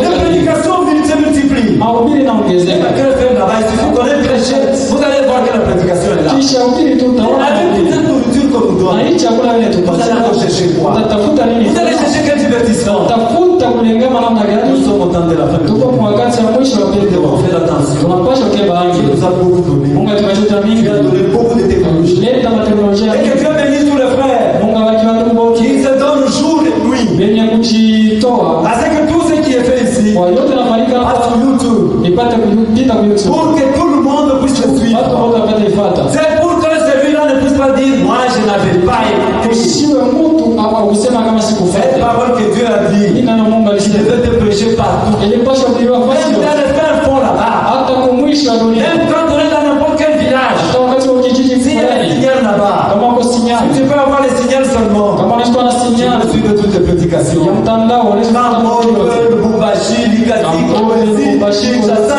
tout, Côte d'Ivoire et n'importe où. La nourriture est maintenant abondante. Chakula ni mingi sana Fais leo. attention. Lakini Il kebani. faut que cette nourriture soit bien sélectionnée. Ile chakula bali chakula mzuri. Comme on t'a bien appris, tu vas être bien enseigné. Fundisha Tu mzuri. sauras ce qui est de Dieu, ce qui n'est pas de Dieu. Utajua kilicho cha Mungu na kile kina cha Mungu. Toute parole qui est prêchée Neno la kuhubiriwa n'est pas parole de Dieu. haina neno Ce n'est pas conforme aux Saintes kama Écritures. hailinganisha maandiko C'est matakatifu. le madame qu'on a envoyé. Bwana alitumiwa Toutes ces prédications, on les peut passer à travers les Saintes Écritures. mahubiri yake yote ilikuwa napitiwa kwa Et maandiko tout ce que tu vas suivre, yote utafuata. il faut les faire passer à travers les Unapaswa Saintes Écritures. pitisha maandiko matakatifu. Ce qui n'est pas les Saintes Écritures, Yule il ana y a maandiko matakatifu tupa pembeni. Donc on nous disait toujours, Bwana anasema si nasi vous prenez un gâteau, ukibeba mkate vous mangez. unakula. Mais vous trouvez là-bas, il y a quelque chose. Ndani ya mkate uko kitu. Un petit caillou. Uko Tu kajiwe. ne peux pas prendre tout l'aliment, tu jettes. Hautatupa mkate nzima. Même quand tu manges le riz, tu trouves qu'il y a quelque chose qui est là-dedans. Unakula wali unakuta kama mko. Tu ne jettes pas tout le plat de riz. Utatupa yote. Non. Wali ya Tu fasi. jettes ce qui est dur, un petit caillou qui vient. Chelewa nyakwa Mais ndani. tu manges ce qui est là. Endelesha na kula. La nourriture est abondante. Chakula ni mingi mwe wakati. On n'aura pas d'excuses, mes bien-aimés. Hawezi kuchora. Il n'y aura pas d'excuses. Hakutakuwa utesafiri. Surtout les jeunes. Kama ni Parce watu que vijana. dans le message, il y a beaucoup de jeunes. Ujumbe wa watu wengi ni vijana. Est-ce que ce sont des jeunes Eti ni vijana. qui mènent bien une vie chrétienne? Wako naishi maisha ya Kikristo Ou bien mzuri. ce sont des jeunes de nom? Wala ni vijana tu Ils wajina. sont jeunes, c'est bien. Ni vijana ni kweli. Est-ce que la parole de vie abonde dans votre vie? Neno ya Mungu inadumu maisha yako. Ou c'est une parole de vie qui est superficielle, Wala neno ya uzima tu ya juu. comme les autres, Sabila qui wengine. se contentent seulement d'aller les dimanches. Bena furahia tu kwenda Qui mjini. écoutent et quand ils rentrent, la Bible plein de poussière. Akirudia Biblia na wala Aujourd'hui, mavumbi. tu n'as pas d'excuses. Leo C'est plein. sabiwa Tu haki. peux même tous les jours suivre les prédications du monde entier. Unaweza kupata mapira dunia Tu nzima. suivras. Utaifuata. Au lieu de perdre ton argent à des choses qui sont pleines, Pesa yangu vitu ya uzi. chercher des choses qui sont vicieuses. Tafuta vitu yenye kuwa ya mzuri. Jean 6, Yohana sura 6 partie du verset 41. mstari wa 41. Les Juifs murmuraient à son sujet Wayuda wakanung'unika kuhusu yeye parce qu'il avait dit, kwa sababu alisema, je suis le pain qui est descendu du ciel. mimi ni mkate ulioshuka toka mbingu. Et il disait, Na walikuwa wanasema, n'est-ce pas là Jésus, hapa si ni Yesu le fils de Joseph, mwana wa Yusufu celui dont nous connaissons le père mwenyewe tunajua baba et yake la mère. na mama yake. Comment donc dit-il, je suis descendu du ciel? Namna gani atasema alishuka toka mbingu? Jésus leur répondit, Yesu akawajibu, ne murmurez pas entre vous. msiseme chini chini kati yenu, Nul ne peut venir à moi hakuna mtu anaweza kuja kwangu si le Père qui m'a envoyé ne l'attire. kama babangu alinituma asimvute kwanza, Je le ressusciterai au dernier jour. na siku ya mwisho nitamfufua. Nous revenons toujours au point de départ. Tuko narudia pale mwanzo, Parce que c'est que Dieu, la parole de Dieu dit, kile neno Mungu inasema elle nous le dit clairement. iko nisema waziwazi. Ézéchiel 36, Ezekieli sura 36 mstari wa 26, je vous donnerai un cœur nouveau. tawapatia ninyi moyo mpya. C'est Dieu qui donne. Ni Mungu analeta, Et je mettrai en vous un esprit nouveau. na tatia ndani yenu roho mpya, J'ôterai de votre corps un cœur de pierre. tatosha mwili yenu moyo ya jiwe, Je vous donnerai un cœur de chair. ili niwape moyo ya mnofu. Je mettrai mon esprit en vous. Tatia roho wangu ndani Et yenu, je ferai en sorte que tafanya ili vous suiviez mes ordonnances mufuate maagizo yangu et que vous observiez et pratiquiez mes lois. kuchunga na kutimiza masheria yangu. Donc, pour observer les ordonnances de Dieu, Juu ya kuishi maagizo ya il Mungu, faut que Dieu inapasha Mungu ait enlevé ton cœur de pierre, atoshe moyo yako ya jiwe, qu'il y mette le cœur de chair arudishe kwa moyo ya mnofu et qu'il y mette son esprit. na atie ndani roho yake. Si cela n'est pas, Kama iko vile c'est zéro. ni sifuru. C'est ce qu'il reprend ici Jésus. Ndio kile Yesu anarudilia hapa. Nous continuons Jean 6,45. Yohana sura 6:15. Il est écrit dans les prophètes, Imeandikwa katika manabii, ils seront tous enseignés de Dieu. wote watafundishwa na Mungu. Ainsi, quiconque a entendu le Père Hivi yeyote anasikia Baba et a reçu son enseignement vient à moi. na anapokea mafundisho yake na kuja kwangu. C'est que nul n'a vu le Père. Maanake hakuna mtu aliona Baba, C'est celui qui vient de Dieu, ili tu mwenye alitoka kwa Mungu, celui-là a vu le Père. yule pekee aliona Baba. En vérité, je vous le dis. Kweli kweli nawaambia, Celui qui croit en moi a la vie éternelle. anayeniamini kuna uzima milele. Je suis la pain de vie. Mimi ni mkate wa uzima. Vos pères ont mangé la manne dans le désert. Wazazi wenu walikula mana jangwani, Ils sont tous na morts. wote wakafa. Jésus dit, Yesu anasema, je suis le pain de vie. mimi ni mkate wa uzima. La parole de Dieu. Neno la Mungu, La parole de Dieu. neno la Mungu. Pourquoi tant de chrétiens tout est difficile? Ndio ni Wakristo ndio na magumu C'est sana mener une vie chrétienne. kuishi maisha ya Kikristo. Ils ont le cœur de pierre. Kuna moyo ya jiwe, Ils n'ont pas le cœur de chair. hawana na moyo mnofu, Ils n'ont pas l'esprit de Dieu. hawana na roho Mungu. Tu ne sauras pas. Hautawezaka. Tu verras que c'est très difficile. Kuna kama yako mgumu sana. Tu auras la facilité d'imiter quelqu'un d'autre. Utakuwa mwepesi kuiga mtu Mais tu mwingine, n'imiteras pas ce qui est de Christ. hautafakirisha maneno ya Kristo. Hapana. Jésus-Christ est le pain de vie. Yesu Kristo ni mkate wa uzima, C'est la nourriture dont nous avons besoin. ndio chakula tunahitaji. La parole de Dieu. Neno la Mungu David dit clairement, anasema, nul ne peut venir à moi mtakuja si kwangu le Père qui m'a envoyé de la terre. kama Baba alinituma simuvute Il kwangu. faut que Dieu te transforme Acha Mungu avant que tu akubadilishe viennes à Christ. kabla ya kuja kwa Kristo. Si tu n'es pas agréable à Dieu, Kama mpendeze si Mungu, tu n'as pas attiré, kama shukuru c'est en vain. kwa Tu bure, dois chercher les choses spirituelles. unapaswa kutafuta vitu ya kiroho, Tu dois chercher les choses qui sont essentielles. tafuta vitu ya muhimu. Dans la vie, tu ne peux pas tout avoir. Maisha utapata vitu Tu yote cours toujours derrière la vie. huko tu nakimbia Tu upate cours maisha, toujours à chercher les choses ordinaires. upate vitu ya dunia hii. Et en fin de compte, Mwisho yake tu n'auras pas tout. hautapata vitu Comme yote. l'apôtre Paul nous dit, Mtume Paulo nous anatuonyesha courons. tunakimbia. Si nous étions dans une compétition, Sasa tulikuwa na et kombara que dans cette compétition, vile bukomvi, on doit nous couronner. wanapasha tu bataji, Celui qui arrive le premier, tunafika wa kwanza, on va couronner. ndio utapata Et tu cours taji. tout le temps comme ça. Unakimbia tu En tant que chrétien, Sasa tunaenda est-ce Kristo, que tu essaies d'être excellent? eti kunapima kwa Ou bora, bien tu essaies d'être le médiocre? wala wanarudia tu nyuma, Tu dis moi quand même. wasema mimi Quand même. lakini, Non, pas que quand même. hakuna lakini, Tu dois être le premier. unapasha kwa wa Tu kwanza. dois être s'il y a des chrétiens ici à Kama Canada. kwa Kristo mkamili, Moi je suis le premier. ndio wa kwanza. Et non pas dire non, en tout cas, Lakini si on dit qu'il y a un seul qui doit partir, mmoja tu ça ne ataenda, sera pas moi. haitakuwa Si tu mimi. ne cherches pas la couronne, Utafute c'est taji, quelle couronne que tu cherches? hitaji kama unatafuta. Si tu cherches la couronne, Ungekuwa toi, unatafuta tukufu tu diras ici à Canada, tukufu tasema si mkamili. on dit qu'on doit prendre une personne, Ukisema mtu mmoja ndio ça serait moi. itakuwa ni mimi Mais pekee. si tu dis non, Ukisema si hapana, on doit en prendre 100, wakilele 100, moi je serai parmi les 100. mimi nitakuwa kati ya 100. Là, tu ne cours pas mieux. Bado ukimbia mzuri, Donc tu cours sans pouvoir respecter la réglementation. wanakimbia hawaheshimia kanuni. Dieu nous a donné tout ce dont nous avons besoin dans les Écritures. Yote tunalazimishwa ndani ya maandiko Et matakatifu. ce qui est dans les Na vile Écritures kama maandiko nous matakatifu permet à ce que nous puissions nous situer. inaturuhusu tuone jinsi Nous ya avons des recommandations de kusimama l'Écriture. mzuri, tuona maandiko Ils nous permettent de démarcher. inaturuhusu Autrement, c'est en vain. kama ina vile kwa En ce jour-là, kwenye siku ça sera la honte en bien-aimé. itakuwa haya mwezi wa pendo, Et là, il n'y aura pas de choix. hakutakuwa kuchagua. Nous allons lire le paragraphe 43. Haya 43 Toujours dans la même prédication. mpaka mahubiri tuko nayo. Notre Dieu, Mungu wetu il est merveilleux. yeye ni wa maajabu, Il nous a aimés, le bien-aimé. alitupenda wapendwa. Il nous a aimés, Kama alitupenda c'est pour que vous et moi, ili wewe na mimi nous puissions hériter le royaume des cieux. tulete ufalme wa mbingu, C'est pour que vous et moi, ili wewe na mimi nous puissions lui être agréables. tupate kumpendeza. Si nous ne sommes pas agréables, Kama tupendezwe c'est naye, bon qui nous détourne. ni dunia inatupotosha. Il nous détourne pourquoi? Tupotosha juu ya Parce nini? que nous ne sommes pas aptes. Juu hatuna na uwezo, On n'est pas aptes à pouvoir suivre ce qu'il nous donne comme recommandation. hatuna na uwezo wa kufuata maagizo Nous yake. cherchons ce que les hommes aiment faire. Tafuta kile watu wanapenda Ce kufanya, que les hommes aiment faire, kile watu wanapenda kufanya c'est la mort, ce n'est pas la vie. tunaita rufu, haina uzima. Prenons d'abord Genèse chapitre 1er. Mwanzo sura ya kwanza, Nous approchons vers la fin. tunakaribia mwisho. On espère qu'on va lire ce qu'on appelle dans cette journée d'aujourd'hui. Tanzania kama tutasoma yote tutayarisha leo hii. Genèse 1er, verset 1er. Mwanzo sura ya kwanza mstari wa kwanza. Au commencement, Dieu créa les cieux et la terre. Katika mwanzo Mungu akaumba mbingu na dunia. La terre était informe et vide. Dunia ilikuwa ikiwa na bila umbo. Il y avait des ténèbres à la surface de l'abîme. Giza ilikuwa zunguka chini ya shimo. Et l'esprit de Dieu se mouvait au-dessus des eaux. Na roho wa Mungu alikuwa anazunguka juu ya maji. Dans le premier verset de la Genèse, Mstari wa kwanza ya mwanzo on nous parle de l'esprit, inatosha juu ya roho. de l'esprit de Dieu. Roho wa Mungu. Et nous, en ce temps de la Na fin, sisi wakati ya mwisho il est toujours exigeant. iko mpaka shoti. Il exige Anashotisha que chacun d'entre nous, kila mmoja wetu pour savoir l'esprit de Dieu. apate kuwa na roho wa Mungu. Si tu n'as pas l'esprit de Dieu, Kama na roho wa Mungu tu ne lui es pas agréable. hatampendeza.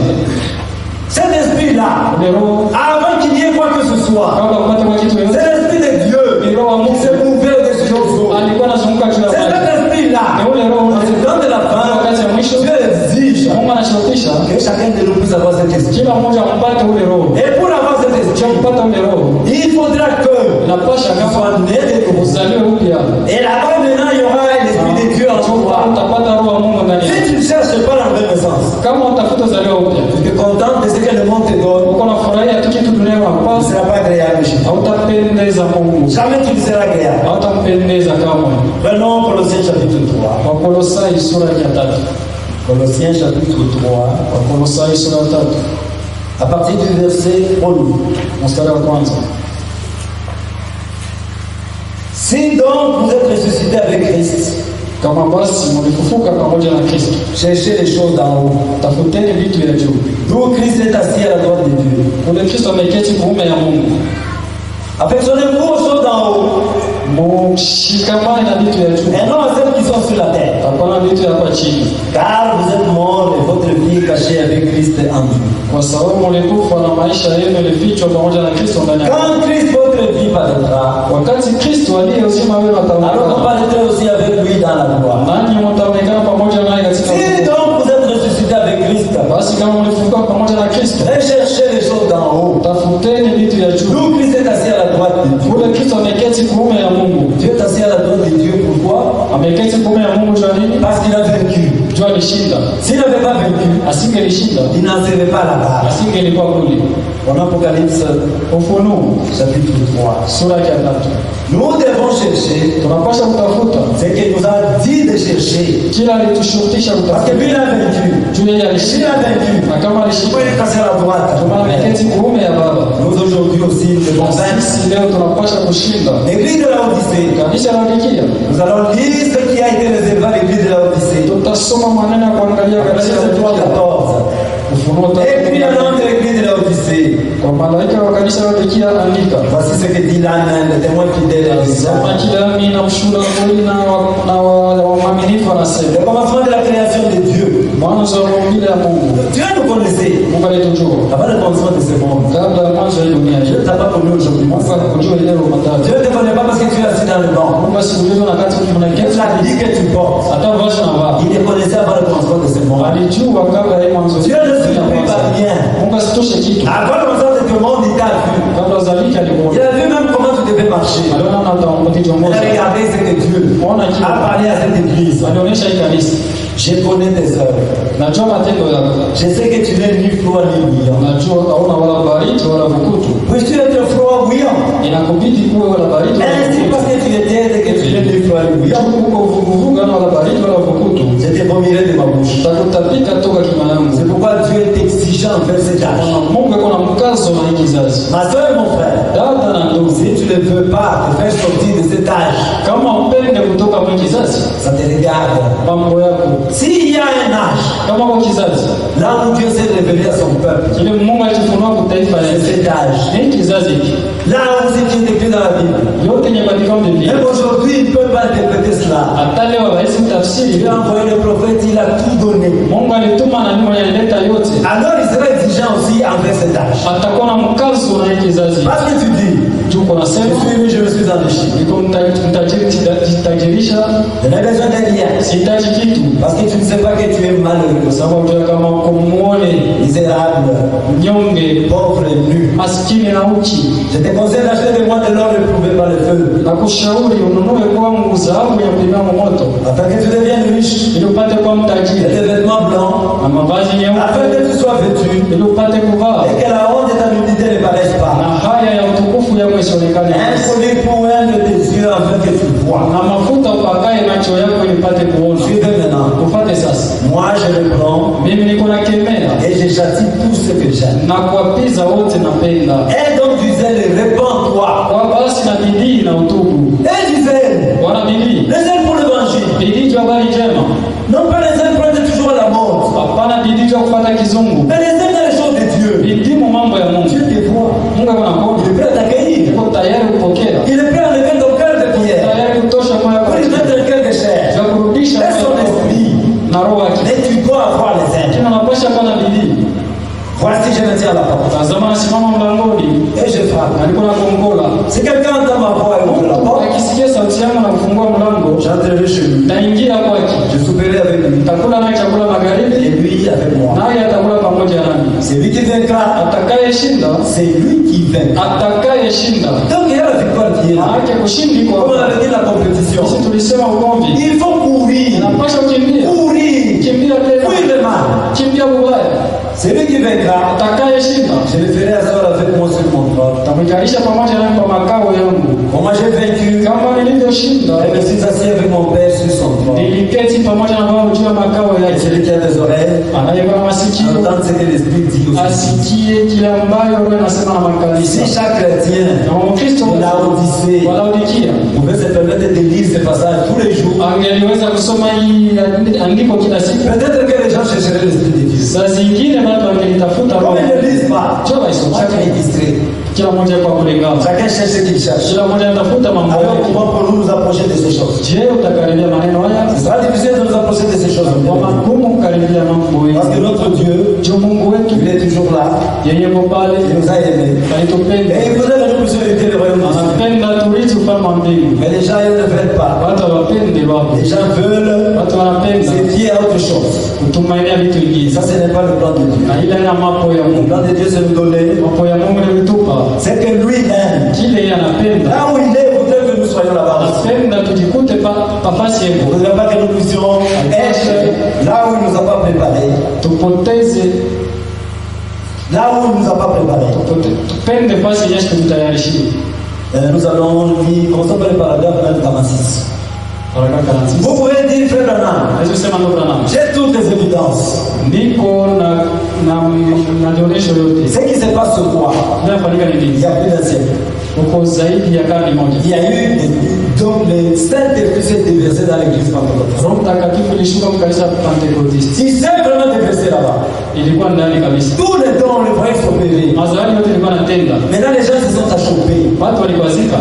Ils prenaient les signes comme étant des preuves avant le baptême du Saint-Esprit. Walikuwa malama sana ile kuonyesha kama mtu kuna Roho C'est Mtakatifu. de cela que frère Branham reprend. Sio hitu Branham anarudia. Vous pouvez dire, frère Branham, Nasema ndo Branham. j'ai toutes les évidences. Niko na hakikisho yote. Nous sommes en train de parler de ce qui est produit. Juu ya mambo yenyewe fanyika. J'ai entendu les païens crier. Nilisikia wapagani wanalalamika. Je les ai entendus parler en langue. Niliwasikia wanasema malugha. Je les ai vus poser un crayon. Niliona wanatia kalamu. Et j'ai vu celui-ci écrire dans une langue inconnue. Inaanza kuandika malugha ya kigeni. Et alors un sorcier s'est levé Molozi mwana anasimama et a dit cela. na anaanza isoma. Un homme peut parler en langue. Mtu anaweza sema malugha. Il peut crier. Anaweza lalamika. Il peut avoir des visions. Anaweza ona maono. Il peut avoir beaucoup d'autres choses. Anaweza ona vitu ya mingi. Mais cela sans l'amour divin Bila mapendo ya kimungu, ne lui apportera rien. ile mambo yote yatamfanyia kitu maisha yake. Parce que les gens, ils ont des évidences. Watu wana Oh non, ce jour-là, je vais trembler, je vais tomber. nilikuwa tetemeka C'est que je l'avais eu. Manake nimpata. Mais quand on voit le fruit, Tukiona matendo sasa, matendo ya Roho, il n'y en a aucun. hakuna hata moja. Mais c'est quel baptême de Saint-Esprit? Ubatiza kana Roho Mtakatifu. Ce n'est pas d'évidence. Haina hakikisho hili. Quand vous l'avez, Wakati uko naye, réellement, vous n'allez pas résister à la parole de Dieu. wewe hata kaangalia neno la Mungu. Jamais vous allez résister. Kama hata kaangalia. Il y en a qui se sont cramponnés à ça. Watu wengine walishika. Oh, parce que ce jour-là, Ile siku ile j'avais vibré, j'avais fait ça. niliburudika C'est katika ce jour-là où je l'ai eu. ile siku ile nilipata. Mais quand on va maintenant à l'amour de Dieu, Tunaona sasa mapendo ya il n'y a Mungu. pas l'amour de Dieu dans la personne. Ndani ya mtu hamuna mapendo ya Mungu. Pourquoi tant de chrétiens maisha ya Kristo. C'est à cause de cela. Ni kwa ajili ya ile. Ils n'ont pas la vie de Christ. Na uzima wa Kristo ndani yao. Si tu n'as pas la vie de Christ, Kama na uzima wa Kristo, comment tu vas avoir l'amour de Dieu? je utapata mapendo ya Tu Mungu. chanteras. Daima C'est cela l'amour que tu forceras. utapata unajikaza na Tu te forceras à le faire. unajikaza Mais en dedans de toi, la chose n'est pas là. ndani yako hakuna kitu. Il continue. Anaendelea. Ne soyez pas séduits Sitongozwe. en prenant les signes comme évidence. Kwa hivyo alama sana ndio hakikisho. Il y a toutes sortes de signes. Kuko malama mingi. La Bible dit, Biblia nasema nous allons lire dans Marc 13. tusome Marko sura ya 13. Marc chapitre 13. Marko sura ya 13. Beaucoup de gens sont cramponnés à cause des évidences. Watu wengi wanapenda kuona na kusadikisha. Attention aux évidences. Keba wange na ile mahakikisho. On a vu des gens Kuna watu croire l'élément sauté beko na Luka et après se sont détournés. na nyuma yake wakageuka. Ils ont commencé à injurier l'église et les pasteurs. Wanaanza kuchambula kanisa na mchungaji. Soit disant qu'il avait reçu. Kisema kama alipokea. Ça c'est quel Saint-Esprit? Roho Mtakatifu Il gani? faudrait que vous commencez à injurier l'église de Dieu. Atakusukuma uchambule kanisa la Mungu. Vous commencez à injurier les pasteurs et les serviteurs de Dieu. Wanaanza kuchambula pastori na kanisa tumisha Mungu. Roho Mtakatifu namna gani? Marc 13, 22. Marko sura 13 mstari wa 12. Car il se révélera des faux Christ Kwa sababu wapakaliwa waongo wataramuka et des faux prophètes. na manabii waongo Ils feront des prodiges et des miracles watafanya maishara na alama pour séduire les élus. ja kutongoza wateule. S'il était possible, Ingeliwezekana soyez sur vos gardes. mokebe yange Je vous ai tout annoncé d'avance. niliwatangazia yote tangu zamani, Mais dans ces derniers jours, lakini mwe wakati wa mwisho, après cette détresse, kisha hiyo le huzuni, soleil s'obscurcira, jua itatiliwa la nuit giza, ne donnera plus de sa lumière. mwezi haitangaza Ça, c'est tena. Jésus lui-même qui avertit. Huyu ni Yesu mwenyewe yuko na Il arifu. y aura des faux rois. Utakuwa mpakaliwa waongo, Il y aura des faux Christ. utakuwa mpakaliwa waongo. Comment quelqu'un peut dire que je l'ai reçu? Namna kani mtu atasema Je nilipokea, suis tombé, j'ai fait ça, j'ai fait ça. nilianguka, nilifanya hivi na hivi. Il commence à injurier l'église de Dieu. Anaanza kuchambula kanisa la Mungu, Il injurie les serviteurs de Dieu. kuchambula watumishi wa Mungu. Et il dit qu'il est baptisé tout Na hivyo seul. anasema alibatizwa Roho Mtakatifu. Tu as l'esprit de Christ. Uko na Roho wa Kristo. Et tu injuries l'église de Dieu. Na unachambula kanisa la Mungu. Tu injuries les pasteurs. Unachambula pastori. Tu injuries les serviteurs de Dieu. Unachambula watumishi wa Mungu. Ce que tu as, ce n'est pas l'esprit de Christ. Kile uko nacho na Roho wa Kristo. Tu n'es pas. Ce n'est pas ça que tu as. Haina tu Roho wa Kristo uko Tu nayo. as autre chose. Uko na kitu kingine. Parce que si tu avais dans cet esprit, Ungelikuwa na Roho Mtakatifu ça ne te permettrait pas de dire de telles choses. haingekusukuma kusema vitu vile namna. 48. Il dit premièrement, Unasema kwanza, je vous donnerai un cœur nouveau. tawapatia moyo mpya, Puis un esprit nouveau est mis dans votre cœur. nyuma yake roho mpya inatiliwa ndani ya Je moyo. reprends. Il dit premièrement, il vous donnera un cœur nouveau. Kwanza anasema tawapatia ninyi moyo mpya, Puis un esprit nouveau nyuma ya ile roho mpya est mis dans votre cœur nouveau. inawekewa ndani ya moyo wenu mpya. Si vous cherchez Dieu de tout votre cœur, Tafuta mwana moyo wako yote, il commencera par enlever le cœur de pierre. ataondoa kwanza moyo ya jiwe. Tout ce qu'on t'avait dit de toi, Yote walikuonesha tout ce que chez toi on t'avait dit, il faut haïr telle tribu, telle personne, telle. chukia kabila fulani, mtu Ça fulani, sera mis à l'écart. itatupiwa pembeni. En ce moment-là, Dieu met un cœur nouveau là. Wakati Mungu anaweka moyo mpya, Dieu, quand il a mis un cœur nouveau, wakati Mungu anaweka moyo mpya, il met maintenant un esprit nouveau. anatia sasa roho mpya, Et son esprit est mis dans votre esprit nouveau. na roho yake anatiliwa ndani ya moyo wako Et ce mpya. sont les processus de telle manière ça se passe. Na ni matua hivyo nafanyika vile, Ça ne se passe pas différemment de ça. haifanyikake tofauti na hii. Prenons 2 Pierre chapitre 1er. Petro wa pili sura ya kwanza, 2 Pierre chapitre 1er, à partir du verset 3. Petro wa pili sura ya kwanza mstari wa 3. Nous sommes arrivés au temps de la fin de vie. Tunafika wakati wa mwisho wa pendo, Nous ceux qui sont d'Israël, wote wa kulingama ils auront ce qu'ils attendent. watapata vile wanachunga, Ceux qui sont sérieux, ceux qui les cherchent de tout leur cœur, wenye kumtafuta na moyo wao wote verront sa gloire. wataona utukufu wake.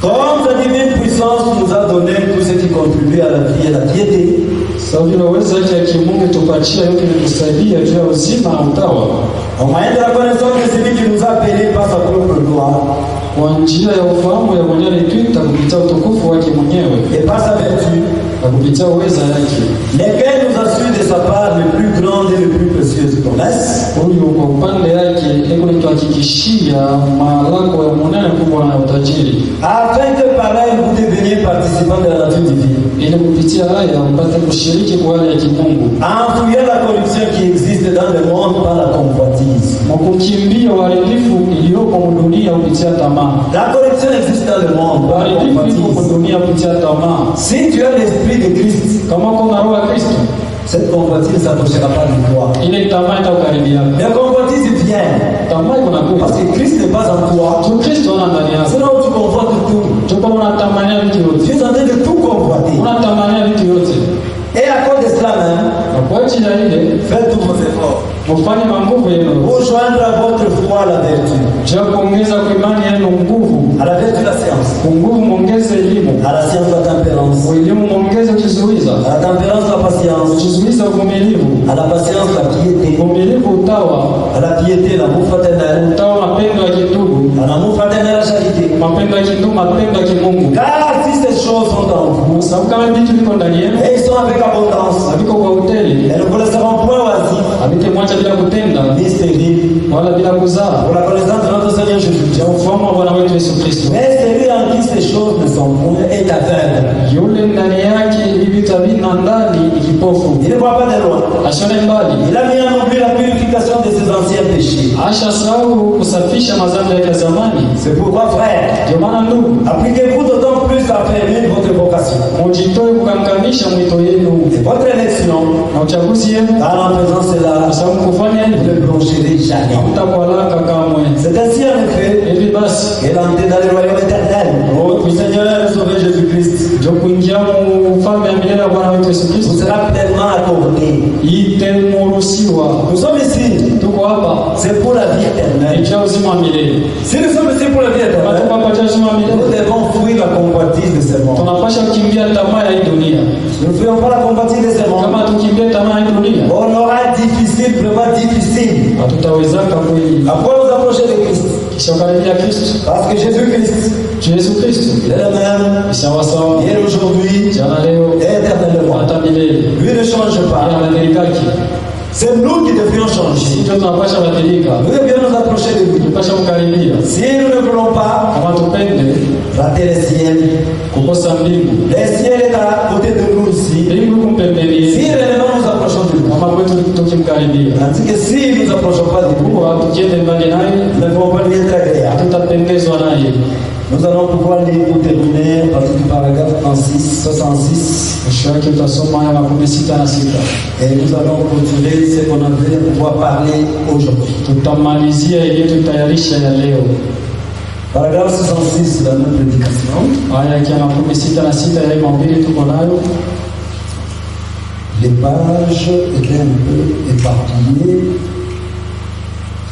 Voilà, si nous sommes à la page 15, Ukurasa ya 15. 67. 67, paragraphe 67. Aya 66. Au jour béni où j'ai porté mon choix sur toi, mon sauveur et mon Dieu. Siku ya kubarikiwa yenyewe kuchagua wewe Bwana na Mungu wangu. Qu'importe ce que le reste du monde fait, Haizuru vile watu wote wanafanya. mon choix est sur toi. Mimi nilikuchagua Le wewe. Saint-Esprit qui se met à travers sa parole. Roho Mtakatifu kwenye uzunguka kupitia neno yake. Sa parole disant, Neno yake ikisema, l'homme ne vivra pas de pain seulement, mtu asiishi kwa mkate tu, mais de toute parole qui sort de la bouche de Dieu. lakini kwa neno yote kutoka mwa kinywa ya Mungu. Dans Matthieu 4:4. Mathayo 4:4. Ensuite, regardez votre vie commencer à se mouvoir. Kisha angalia maisha yako yanaanza kuteka. Autrefois, vous viviez dans les péchés, envers Dieu. Zamani kwa naishi muzambi na kutombokea Mungu. Il y avait alors des agitations, Kulikuwa basi kuhangaika, des combats, kulikuwa kukomvi, des ragots, des argumentations. kulikuwa kujitupatupa na kutoa hoja. Mais quand le Saint-Esprit est entré en vous, Wakati Roho Mtakatifu aliingia ndani on ne yako, peut pas vivre dans un endroit comme cela. hawezi kuishi nafasi ya vile. Quand le Saint-Esprit agit à l'intérieur, Wakati Roho Mtakatifu anatenda ndani, comme un gros bulldozer, ni sawa vile vidozeo monene Dieu fait entrer. yenye Mungu anaingiza, Il fait sortir et évacuer la saleté. kunatosha na kuondoa Et ubaya, l'ensevelir dans la mer de l'oubli de Dieu. anaitupa kutupa mkizio ya kusau ya et Mungu. prépare ensuite une agréable place pour le Saint-Esprit. Kisha anaandaa nafasi kwa Roho Mtakatifu Il puisse y vivre ili apate kuishi les frères de l'amour, ile mambo ya mapendo, la joie, la paix, la patience, uvumilivu, de la bonté, de la miséricorde, wema, rehema, de la gentillesse uzuri, et la foi autour de la maison. imani kunyumba. Quand le Saint-Esprit agit, Wakati Roho Mtakatifu la anaingia, porcherie qui a engendré les mensonges. ile mchafu ilikuwa nazaa uongo. Ici on parle de la porcherie. Kwa shamba mchafu. Prenez un porc. Beba nguruwe. Tu peux le laver, tu lui mets la cravate et les Osha habits très bien. kabata mavazi mzuri. Tu l'amènes dans une maison bien propre. Kama nyumba safi. Et il va s'asseoir gentiment là-bas. Alikala mzuri bien. C'est toujours le porc. Mpaka nguruwe. Maintenant ouvrez la porte. Fungua tu mlango. Mettez les habits là-bas la porcherie. Tupa tu uchafu Vous kule. allez voir le porc, il va sortir très vite. Tunataka tumbukia Il mwili va wa. aller se frotter dans ces histoires-là. Tena zunguluka mwili C'est ce wa. qui est devenu le monde aujourd'hui. Ndio kile tunashakuwa leo. Il revient toujours à ce qu'ils avaient rejeté. Tena rudilia kama ile ya kalikataraka. Parce qu'ils ont un cœur de pierre. Na moyo ya jiwe. Ils n'ont pas le cœur de chair. Wana moyo ya mnofu. Ils n'ont pas l'esprit de Dieu. Wana roho wa Mungu. Ils n'ont pas l'esprit de Christ. Wana roho wa Kristo. Quand le Saint-Esprit agit, Wakati Roho Mtakatifu la anakuja, porcherie qui a engendré les mensonges, ile uchafu ilikuwa nazaa uongo, les querelles, akukutana, l'égoïsme, choyo, l'indifférence pour les autres chrétiens kutokustuka Wakristo wengine est entièrement nettoyée.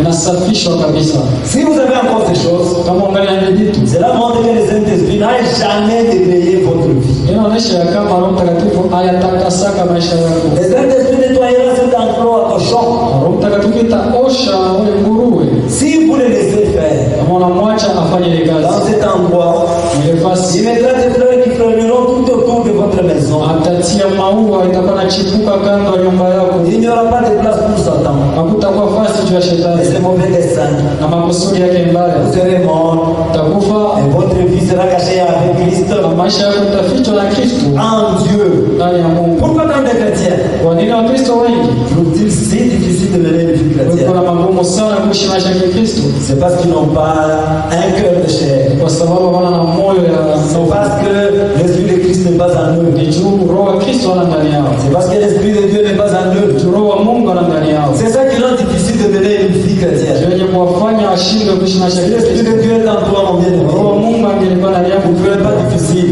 hautakushindwa. Même l'obéissance à la maison. Hata utifu Tu kunyumba seras obéissant, obéissante. utakuwa mtifu. Il y a des hommes qui disent, Kwa vile wanasema oh, mon mari aime toujours me dominer. wanaume wanapendana nitawala Mon mari sana. m'envoie toujours. Wanaume wananitumaka kila C'est wakati. ce que la parole de Dieu nous dit. Ndio kile neno la Mungu Tu dois être linatuonyesha. obéissante. Afasha kuwa Si mtifu. l'Esprit de Christ est en toi, Roho wa Kristo akiwa ndani tu yako seras obéissant. utakuwa mtifu. Si l'Esprit de Christ n'est pas en Roho wa toi, Kristo kama ana ndani tu verras yako que c'est très dur. tunaona kama iko nguvu. Peut-être chez toi à la maison. Lazima wako. Parce que nous avons toujours ce que nous avons appris chez nous à la maison. Huko unachojifunza kwa nyumba. Peut-être que ta maman dominait ton papa. Mama yako alikuwa anatawala baba. Peut-être que chez toi à la maison, le papa ne disait absolument rien. Wenu baba shikuna nasema Il kile. était toujours silencieux. Alikuwa kimya tu. Mais toi aussi, en venant chez Na toi, wewe mkao wako. tu as hérité de cet esprit-là. Iliti ile roho. Esprit de Ile domination. roho ya kutawala Tu vas Bwana. toujours dominer ton mari. Penda utawala Bwana Quand yako. tu trouves un mari qui est chrétien, Utakuona Mkristo. le mari qui est à sa place, Bwana mwenye kwa quand nafasi. il descend des commandements, Wakati tu anakuagizia. trouves que c'est très difficile. Hata kama iko nguvu. Il revient du travail, Anarudia kazi. il te dit de lui apporter de l'eau. Anaonesha mpatie maji. Non, non, tu as dormi, tu peux aller chercher ton mari. Ah, wewe ndio utakuwa Et utakuwa tu me dis mwenyewe. que tu es né de l'esprit de Unajika Dieu. kama nizaliwa na roho. Non, Hapana. parce que tu n'es pas obéissant. Tu wana mtifu. Tu as l'esprit de chez toi. Kuna roho ya kwenu. Là, peut-être ta maman dominait ton papa. Ule kwenu mama alikuwa Tu prends anatawala de baba cet yako. esprit, tu l'as amené dans ton. Ile roho uingishe mjamaa yako. C'est à ce moment-là que on verra bien que l'esprit de Christ n'est pas en toi. Utaona kama roho ya Kristo ana ndani yako. Celui qui a l'esprit de Christ, Yeye kuna roho ya Kristo. il ne vit pas la vie chrétienne. Ataishi maisha ya Il Kikristo. n'aura jamais de difficulté pour mener cette vie. Hatashinda kuishi ile Et maisha. le frère qui est né de nouveau, Ndugu wa kuzaliwa jipya. il ne sera pas sa femme dans la souffrance. Hataacha mke wake Il saura mateso. que tous les besoins de son épouse, c'est Mahitaji lui. yote bibi yake ni yeye Il ne anapaswa. fuira pas. Hasta kimbia. Sa femme lui demandera, Basi bibi yake atamuomba. je n'ai pas telle chose. Sina kitu fulani. Il ne dira pas débrouille-toi. Hata ujua hangaika Comment toi, fils, tu as l'esprit de Dieu, tu peux donner telle réponse à ton épouse. unaweza kujibia bibi yako vile. On voit bien que tu as dans le cœur de pierre. Ungana maji wewe. Si tu as l'esprit de Dieu, Ungelikuwa na roho ya tu Mungu. donneras une réponse convenable. Pasha kumjibu vile anapasha. Nous sommes arrivés à la fin du temps de aujourd'hui Mwisho ya ibada ya leo. et que Dieu vous bénisse richement. Mungu awabariki sana.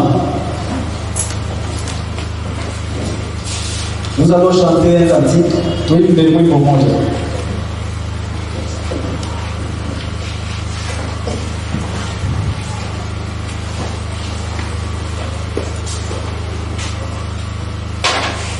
Mon frère, ma soeur, ce n'est pas difficile de mener une vie chrétienne. Si tu rentres à la maison, agenouille-toi simplement. Dis à Dieu, viens à moi.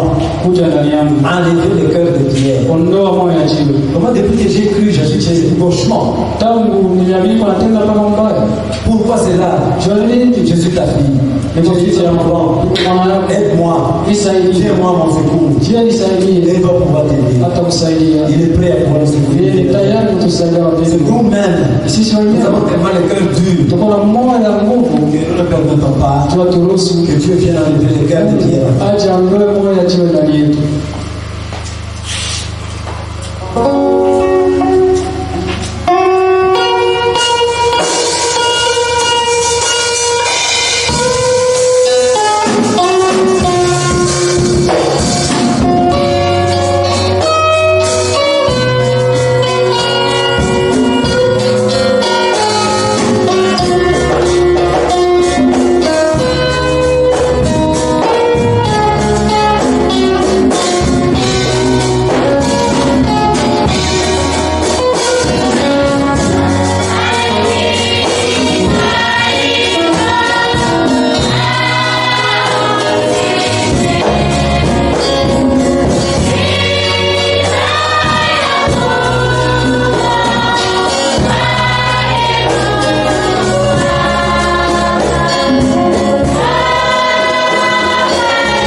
mahubiri. Pourquoi tant de chrétiens trouvent-ils si difficile de mener une vie chrétienne? Juu ya nini Wakristo wengi wana magumu sana kuishi maisha ya Kikristo? Et toi, Na wewe dans ton cœur, ndani ya moyo wako, est-ce que tu mènes une vie chrétienne? eti uko naishi maisha ya Kikristo? Il y a le fruit de l'esprit Kwako uko na tunda ya roho, et le fruit de la chair. tunda ya mwili. Tu choisis la vie ou tu choisis la mort? Achagua uzima wala rufu. Toi qui es venu pour la première fois, Wewe mwenyewe ulifika hapa mara ya kwanza, toi qui as écouté la parole de Dieu, wewe ulisikia neno la Mungu. Dieu t'appelle. Mungu yuko anakuita. Dieu t'appelle mon bien-aimé. Mungu anakuita mpendo. La porte est encore ouverte. Mlango ingali wazi. Si tu crois, Ukiamini, toi aussi aujourd'hui, na wewe leo tu seras parmi les royaumes de Dieu. utakuwa kati ya wale wako mfalme wa Mungu. Tu seras parmi ceux qui se préparent pour le royaume de Dieu. Utakuwa kati ya wale wanatayarisha kwa ufalme wa Mais Mungu. à une condition, Kwa kanuni moja tu, il faut accepter le baptême. ukubali tu kubatizwa. Celui qui veut entrer dans les eaux de baptême, Wewe unapenda kubatizwa ndani ya maji. celui qui veut se faire baptiser, Wewe unapenda kubatizwa, il peut lever sa main. anyoshe mkono wake. Un service sera organisé. Watatayarisha Le baptême dans l'eau. maji. Parce que si tu n'as pas l'esprit de Dieu en toi, Kama una roho ya Mungu ndani tu ne ya seras jamais agréable. hata mpendeza. Tu as besoin Mungu anahitaji que tu puisses avoir l'esprit de Dieu en lui, en toi. upate kuwa na roho yake ndani yake. Si tu acceptes d'aller aux eaux de baptême, Kikubali kwenda maji ya ubatizo, lève ta main. nyosha mkono wako. Et si ta main est levée, Pitia mkono wa kunyosha, tu passeras ici devant, on organisera un service de baptême. utapita kumbele, atenda kubatiza, Et après avoir entré dans les eaux de baptême, na kisha ingia maji ya ubatizo, Dieu pourra te recevoir Mungu atakupokea et il pourrait t'accorder son esprit. na kupatia roho wake. Et là, tu seras un candidat pour le ciel. Utakuwa sasa mtu wa kwenda kumbingu. Là-bas, à l'extérieur aussi, s'il y a quelqu'un, Hata pale nje kama kuna un mtu frère ou une sœur, ndugu wala dada de se faire baptiser, mwenye anapenda kubatizwa, lève sa main. anyoshe mkono wake. Dieu appelle encore aujourd'hui. Mungu angali naita leo. Nous sommes au temps de la fin. Tuko wakati ya mwisho. Il est plus que l'heure, mon frère. Sasa imekwisha songa Il ndugu. est plus que l'heure, ma sœur. Sasa imekwisha songa dada. Ne te gêne pas. Siwe na wasiwasi. Si tu te gênes devant les hommes, Ukiwa na wasiwasi mbele ya watu, lui aussi te laissera. Mungu naye atakuacha. Il aime ceux qui ont les ailes. Yanapenda ilikuwa na bidii. Les ailes à son évangile. Bidii kwa habari njema yake. Prions tous. Tuombe sote.